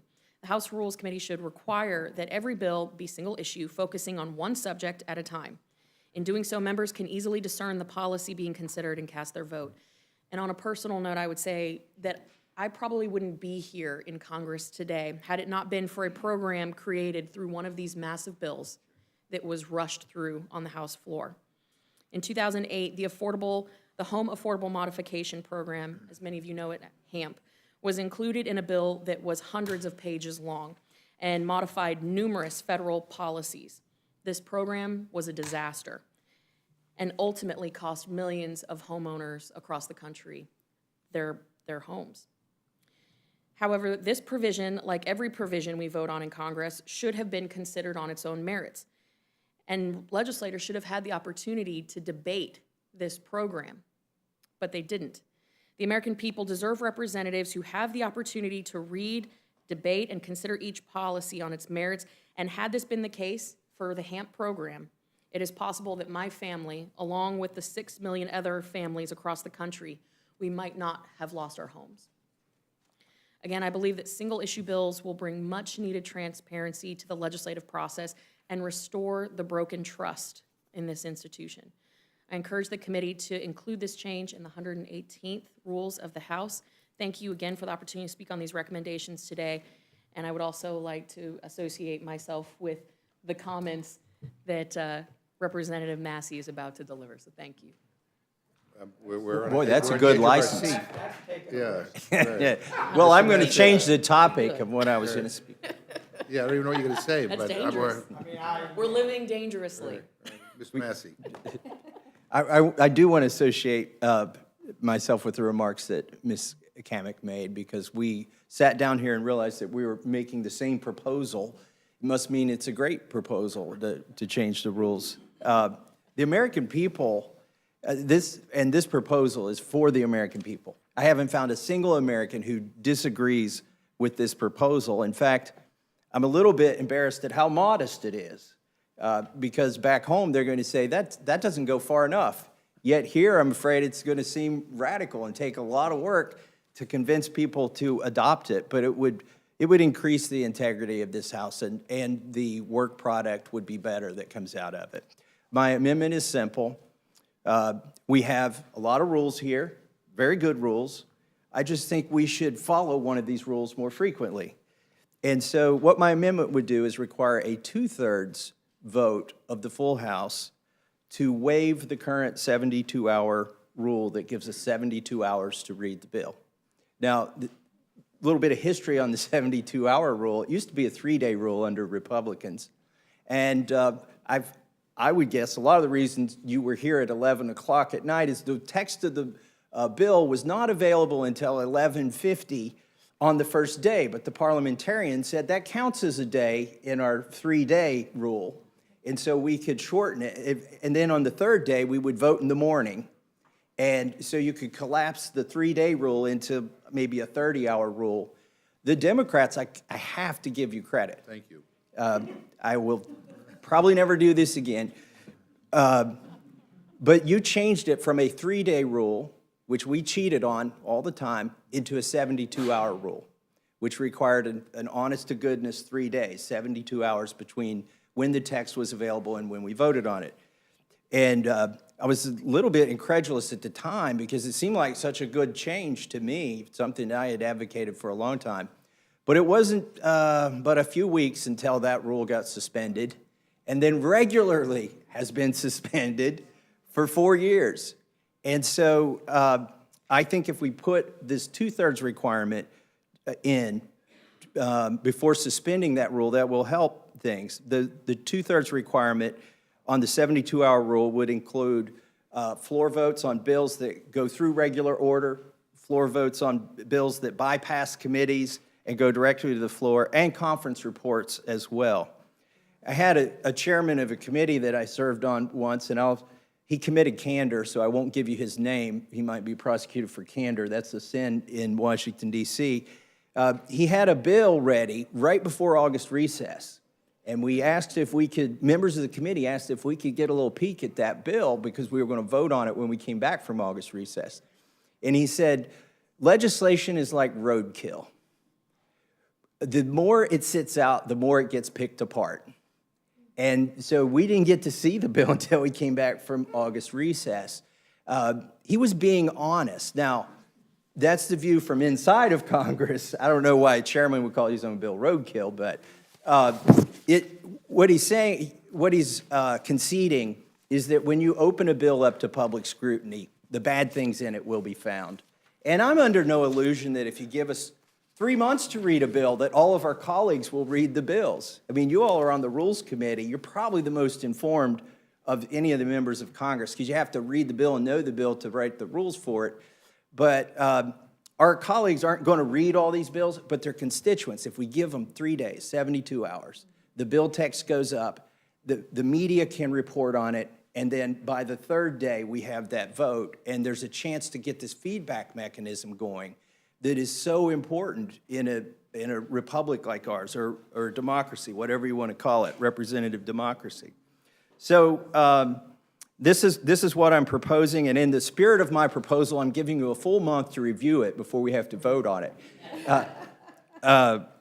And the objections that I expect to encounter will actually be from the majority, regardless of which party is in the majority, because the argument will be from the majority that, oh, you're making us go to the minority side of the aisle, you're making us go over there if we want to pass legislation quickly, and we worked really hard to get the majority and to get this power, and we're not going to give any of it up.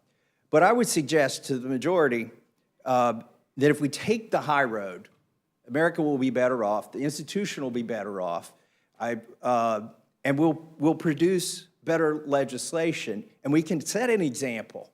If we buckle up and do this for 2 years, regardless of who has the majority next time, it'll be hard to undo this because the American people will get used to it, and they will demand that, you know, maybe we don't read the bills, but we have time to read the bills, that they have time to read the bills before we take action on the part of 750,000 constituents back in our district. So I urge the adoption of this amendment, and thank you for indulging me. Well, thank you all. Thank you very much for your testimony. Mr. Joyce, I haven't really thought much about your proposal, but I don't think it sounds okay to me. I don't know what the Ethics Committee, sometimes people get into these jurisdictional, you know, it's my turf, but I think simplifying the, you know, processes and rules and regulations around here, I think everybody would appreciate very much. And so, we can see, and I appreciate the kind words about the McGovern rule, the 72-hour rule, you know, and I think precisely because of what you just said is why we instituted it to begin with, you know, and 90% of the bills considered pursuant to this rule in Congress have complied with that rule. So contrary to mythology, that, you know, it is, you know, it's the other way around. I mean, that's just the way it's been. And I hope that you will be successful in persuading the new majority to keep the McGovern rule in place. And, you know, if you have a real problem with the 10% that we waived it on, and you want a better record by the Republicans, that you will press the leadership here to do that. I don't regret the few exceptions either that we had to waive the rule to move bills to the floor quickly to deal with emergencies like the infant formula emergency, for example, or Russia's unjustified war against Ukraine.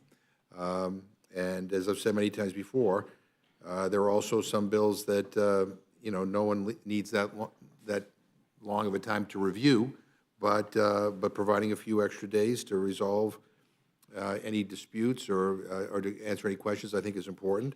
I also agree with you that we can have a 720-hour review process, and that doesn't mean members are going to read the bill.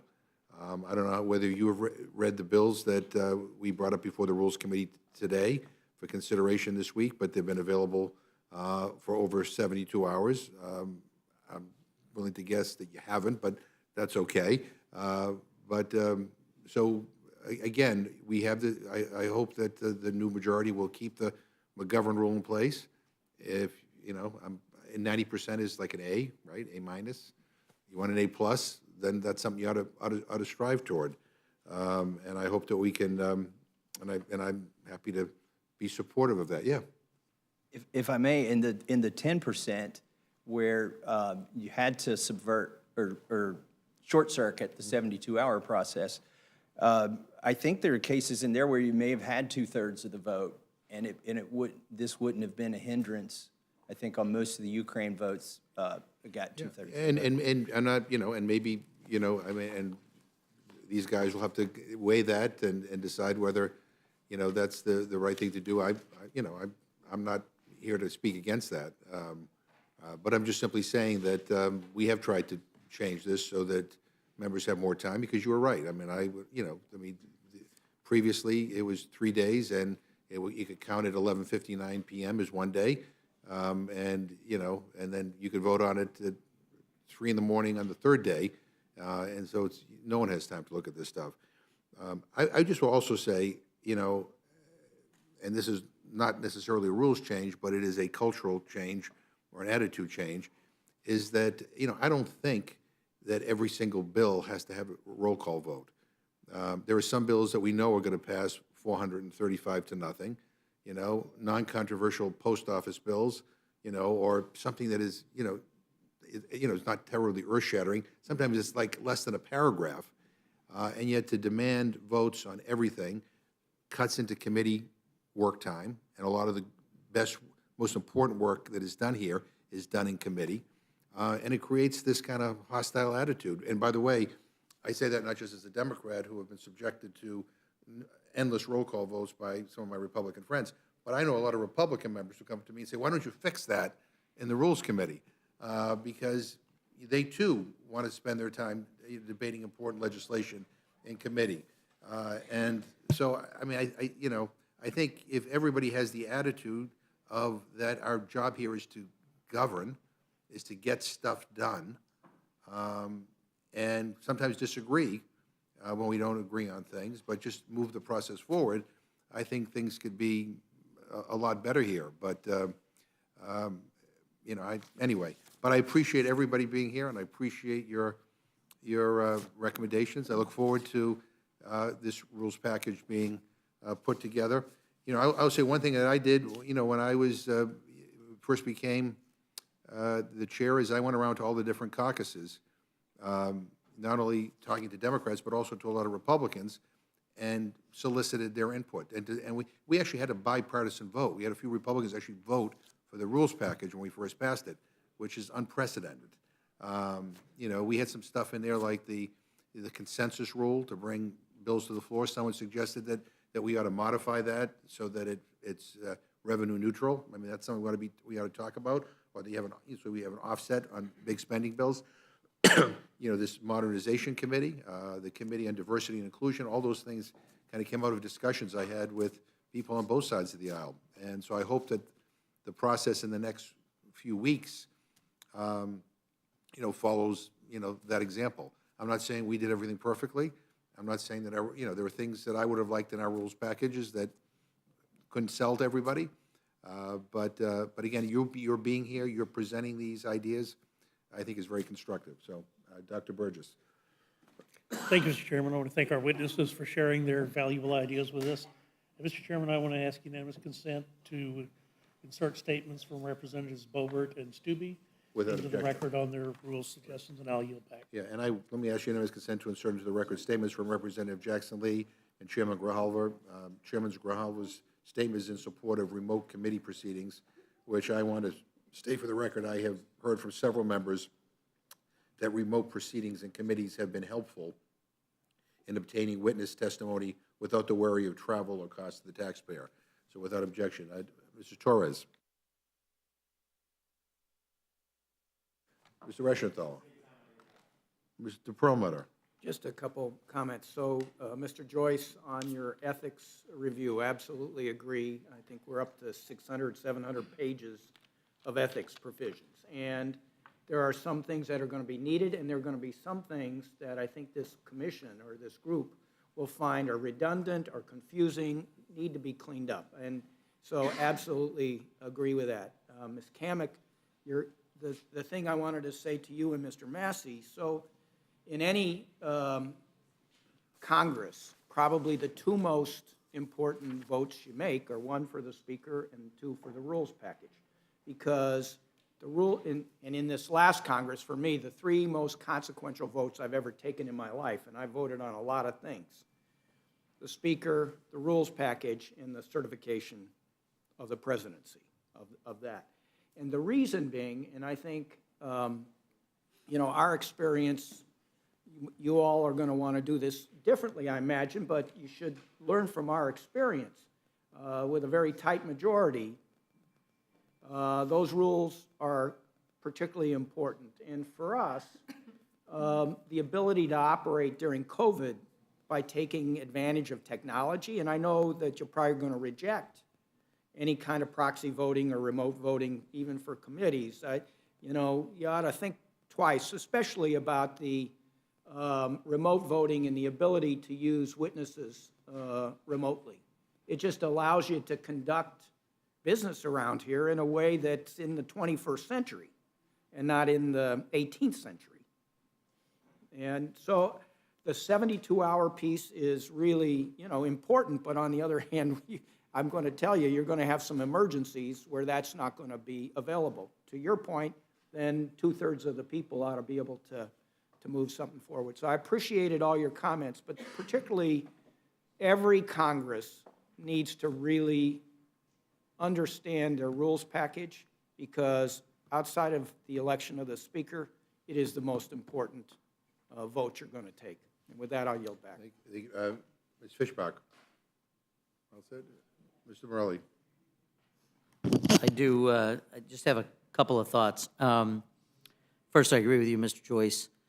I've actually I think last week, the week before, did one of the required ethics trainings. And every time I go through it, I scratch my head about certain provisions that I think to myself, to give you an idea, I have a very well-known food cupboard in my community, not-for-profit, 501c3. They're doing a food collection. I think I was told I couldn't put a basket in my district office because that violates the House rules. It's like, okay, I don't know what possible benefit that gives me by having. So, it's a small, silly example, but there are so many times when I'll say, that's an ethics violation, but this isn't. So without any prejudging what the results would be, I think it's incumbent upon us, particularly since you cite social media and some of the things that were not around probably when the original, maybe even the current ones were written. I think really it does behoove us periodically to look at what our ethics standards are and to think about, does this make any sense? And who is it intended to benefit? Who is it intended to, what is the intent of this? So and it's funny, I had this list of proposed amendments and I had written yes next to yours before hearing you speak, so thanks for offering that. I would certainly support it. Sort of curious on the 72-hour issue. So part of this is based on my experience in the state legislature. So in New York, we had a rule, if a bill was introduced on a Monday, it would have to have what we call the order of third reading, first reading, second reading, third reading, and you couldn't vote on it until Thursday, similar to the 72-hour rule. But in our legislature, if a bill was amended, the clock started again. So an amendment changes the nature of the bill, right? If an amendment's agreed to, the bill is different than the original form. And every single time you amended a bill, it had to go through another 3-day waiting period. The only way we could get around it under the New York State Constitution is if the governor issued a statement to us that said, you waive the reading. So in an emergency, the governor can do it. I don't think it works well here. You're not going to have the president sign it. But 2/3 in my mind is, so first of all, the question I was going to ask is, if an amendment is passed on the floor that changes the text of the original bill, is there a 72-hour waiting period that you envision then with the new bill before it could have final passage? I can't speak to Ms. Kamick's text, but my text just takes all of the rules of the existing McGovern 72-hour rule. I'll give you due recognition there. I hope you'll keep the name if you keep the. We might just change it to govern. Okay. But it'll be a nod to your chairmanship and your great contribution to this rule. But, so it was, how does the existing 72-hour rule work if a bill gets amended on the floor? It doesn't apply to that, yeah. Okay, so it wouldn't apply to that. Which seems to me then kind of an end around on the whole. I mean, you essentially, because an amendment could be the elimination of every word in the substitute of a new, right? That's what we do when we have amendments in the nature of a substitute.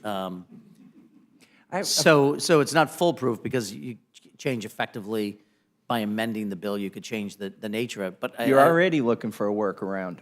Well, I'm just saying it exists. I mean, it's sort of like, you know. I appreciate that. Yeah, I mean, any fence with a gap in it isn't a fence. It's just like a series of posts. And so, I mean, it seems to me like that's the end around. The other thing that I would say is, while I would struggle to maybe find a way to pierce the 72-hour rule, I think 2/3 of the House is just a bar too high to get over. If you really had an emergency and you had to pierce the 72-hour rule, 2/3 of the members having agreed to it, seems to me that would be such that you might find yourself in a position where you really need to do something and you're not able to because the 2/3 is just too high. So I mean, I think I understand what you're trying to do, but I think the two problems are the 2/3 is too high a bar, and the fact that you can amend a bill and change the text of it really leaves you with no 72-hour rule at all.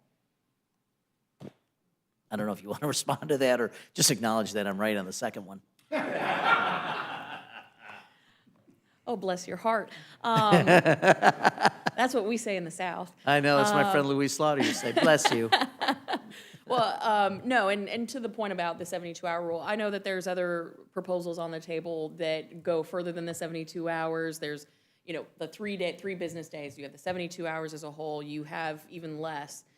I'm not saying that 72 hours is the end-all, be-all, but I can't remember the last time that we've had an open amendment process that we could participate in. That would actually trigger a situation where that No, but you would could have a happen. structure, well, we do a lot of structured rules here where amendments are on the floor. We're voting on amendments all the time. If you were to adopt 3 or 4 amendments, it might dramatically change the underlying text of the bill, in which case there's no waiting period for that. You're going to move to immediate passage, which seems to me sort of defeats the 72-hour rule. I would ask this. Please adopt the amendment, and we'll see if that's a problem. If it is, we'll take your recommendation and clamp down on that loophole. I second the gentleman. Well, I mean, the way to do it, to address it would be anytime the bill's amended, it starts the clock again. I'm just not sure people want to do that. That is the way to guarantee you have 72 hours. You'd still have the question of how to pierce the 72-hour rule if you had a real emergency, you needed to get it done. And to that point, I think 2/3 is just too high a bar. It's a standard that you'd almost never be able to achieve. But to the point that Mr. Massey was making about the 2/3 rule, and Chairman McGovern, you were saying, you know, there were situations where the 72-hour rule had to be waived, and Ukraine was one of the examples. 2/3 of the conference voted in support of those pieces of legislation. So I think that your point about the 2/3 is actually far more viable than what you've stated. So What did I state? that it wouldn't be, that it's too high of a threshold. Oh, yeah. I mean, well, there's certainly some instances where you could reach it, but I think there's many times one side might view it differently. But I acknowledge it. I mean, if it's truly an emergency situation, 2/3 of the majority, of the conference shouldn't be a problem. Well, you could just, When I wrote this amendment, I anticipated we'd have 60% of Congress, the big red wave, and I wanted to make sure it would be bipartisan, so I thought we should set it at 60. you could always have a waiver of the leader of the other side, Well, which doesn't require 2/3, but just waives the I don't trust the other 72-hour side period. any more than I trust our leaders. Well, there you go. Well, and if I may, I just want to say, I do appreciate the remarks that you've made about some of the ethics recommendations today. When Hurricane Ian rolled through, I immediately tried to do a Right. supply drive of simple things like food and No, you can't do water it. and basics. We couldn't do it, Right. which is absolutely absurd. So there's a lot of things that I think we need to fix within the ethics rules, and then also to your point about diversifying Congress. I'm married to a firefighter. I come from a very blue-collar, working-class family. If we're going to develop more talent within the ranks of Congress, we need to be able to provide an environment that people can do that. Yeah. Otherwise, you're going to have one group of people that are independently wealthy that can do this job. So I appreciate your remarks. Well, I appreciate y'all being here and your thoughtfulness, and I'll, And let me just say, let me, just one final things. One is, you know, the 72-hour rule is a good rule.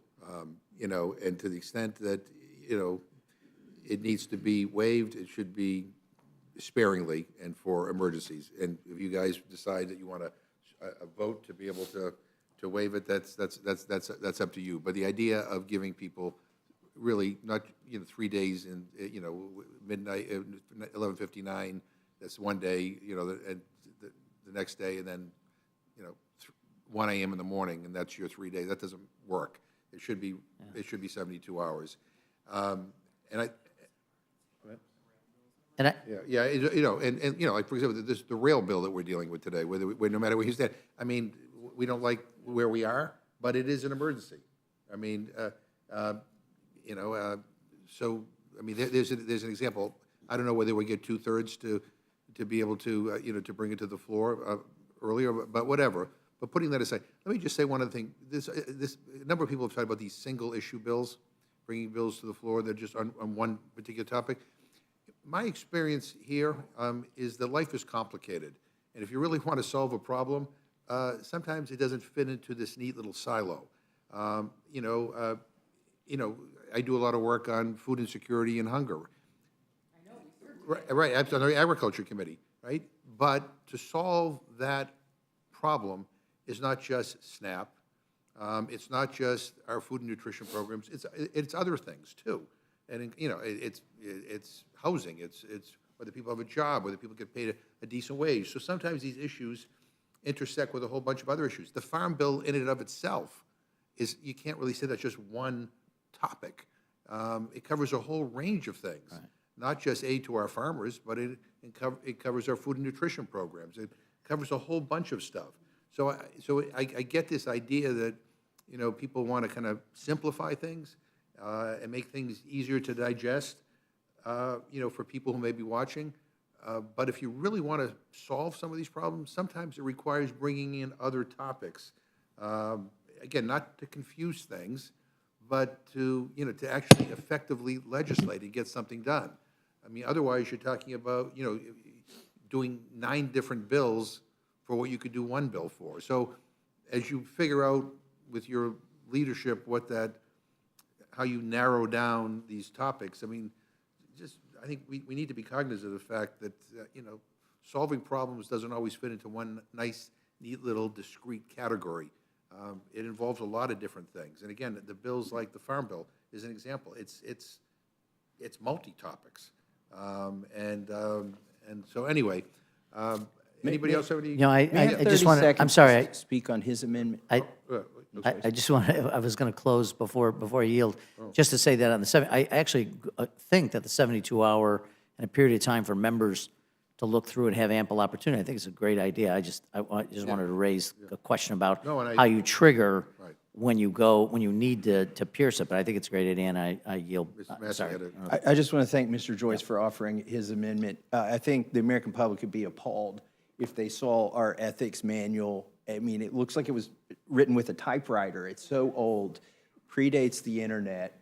It's got conflicts, and the real ethics manual isn't really compiled. It's like a bunch of emails and addendums and hearsay.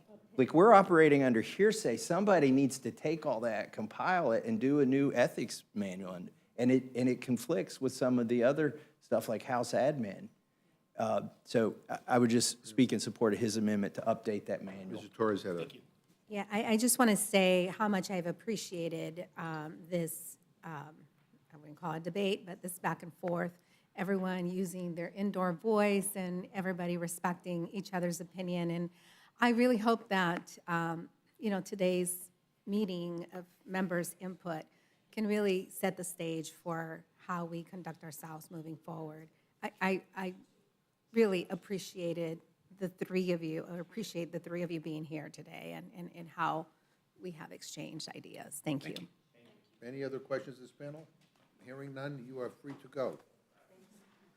Is there any? Yeah, yeah. On the safe banking bill? Are there any other members who wish to testify on the rule change proposals? Seeing none, that closes our Members' Day hearing. All right, now what are we doing here? No, no,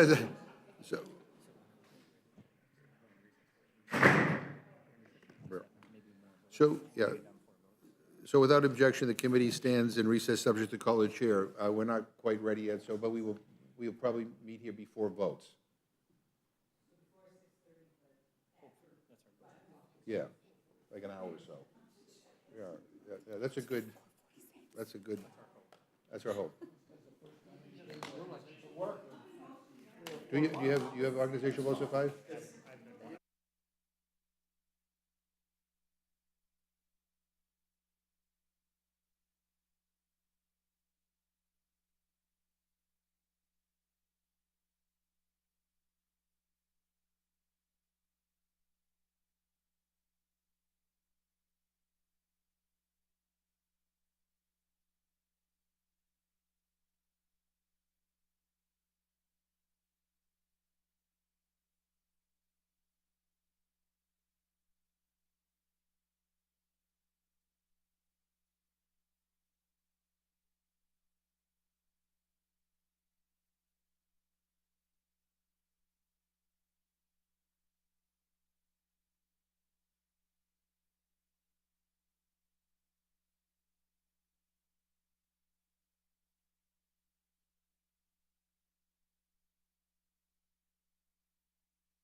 Okay, the Rules Committee will come to order. Before we hear a motion, I want to explain a few items in the rule. First, let me take a moment to explain H-Con Res 119, which is a separate resolution that we will debate and vote on after we consider the rail strike bill. They will both be sent to the Senate. The resolution would basically amend the rail strike bill to add paid sick leave for workers, which many of us have been advocating for. By sending it as a separate resolution, we're giving the Senate the ability to take it up in addition to the main bill. But if they don't have the votes to pass it, they can still send the bill averting a rail strike straight to the President. I'm optimistic that they will be able to pass both items, but the fact is that we can't control what the Senate can and cannot pass, and we do not have the time to send this bill back and forth while they figure it out. We need to do this as quickly as possible because they'll start canceling trains a few days ahead of the December 9th deadline. As I said, I'm hopeful that Congress can ensure paid sick leave. I've seen some positive comments from Republican senators this evening, but in the event that they can't, this will give them the tools they need to get the bill to the President's desk as quickly as possible. We are also deeming as adopted H-Con Res 118, which authorizes the use of the rotunda of the Capitol for a ceremony to present Congressional Gold Medals to the Capitol Police and others who bravely protected the Capitol on January 6th. Finally, I'd also like to note that this rule deems as adopted a resolution naming the Cannon House Office Building Caucus Room after Nancy Pelosi, the first woman ever elected to serve as Speaker of the United States House of Representatives. Speaker Pelosi's election was a historic moment for the women of this country, a moment for which they have been waiting for over 200 years. When she took the gavel, Speaker Pelosi noted, and I quote, "Never losing faith, women waited through many years of struggle to achieve our rights. But women weren't just waiting, women were working. Never losing faith, they worked to redeem the promise of America that all men and women are created equal." I'm so proud of the example Speaker Pelosi has set for young women across the country, young women like my daughter Molly, who looks up to her as a role model. Naming the caucus room in the Cannon Office Building after Nancy Pelosi will serve as a reminder to all of our daughters and granddaughters and sons and grandsons that the sky is the limit and that no position in this democracy is out of reach for anyone who works hard and dreams big. At this point, I'd like to yield to my ranking member, Mr. Cole, before we yield to Mrs. Torres for a motion. Thank you very much, Mr. Chairman. And as you know, I support the underlying legislation, but I'd be disingenuous to say I'm not say I'm more than a little confused about what we're doing here. The President has asked for Congress to pass this agreement as is, without any changes, and yet we're considering a rule that includes an enrollment correction that makes a major change to the agreement, against the request of the President and against the negotiated agreement that both railroad management and labor union negotiators have agreed to. So I'm not exactly sure what we're doing here, but that's our concern, and but I remain supportive of the underlying bill, but certainly not the rule.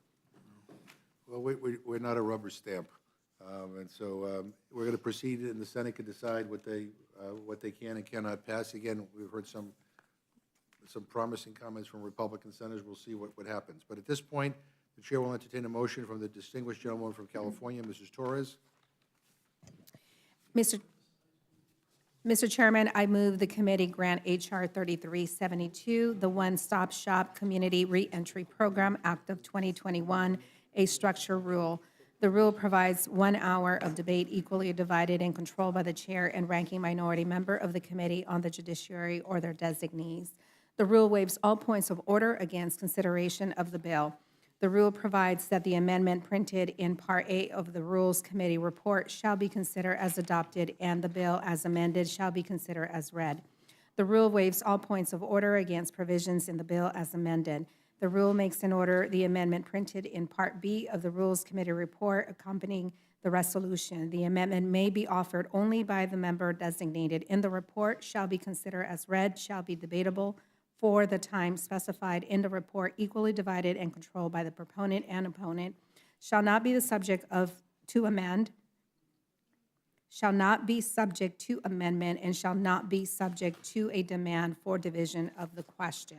The rule waives all points of order against the amendment printed in Part B of the Rules Committee report. The rule provides one motion to recommit. The rule further provides for consideration of H.R. 6878, the Pregnant Women in Custody Act, under structure rule. The rule provides 1 hour of debate equally divided and controlled by the chair and ranking minority member of the Committee on the Judiciary or their designees. The rule waives all points of order against consideration of the bill. The rule provides that the amendment in the nature of a substitute recommended by the Committee on the Judiciary, now printed in the bill, modified by the amendment printed in Part C of the Rules Committee report, shall be considered as adopted, and the bill as amended shall be considered as read. The rule waives all points of order against provisions in the bill as amended. The rule makes in order the amendment printed in Part D of the Rules Committee report accompanying the resolution. The amendment may be offered only by a member designated in the report, shall be considered as read, shall be debatable for the time specified in the report, equally divided and controlled by the proponent and the opponent, shall not be subject to amendment, and shall not be subject to a demand for division of the question.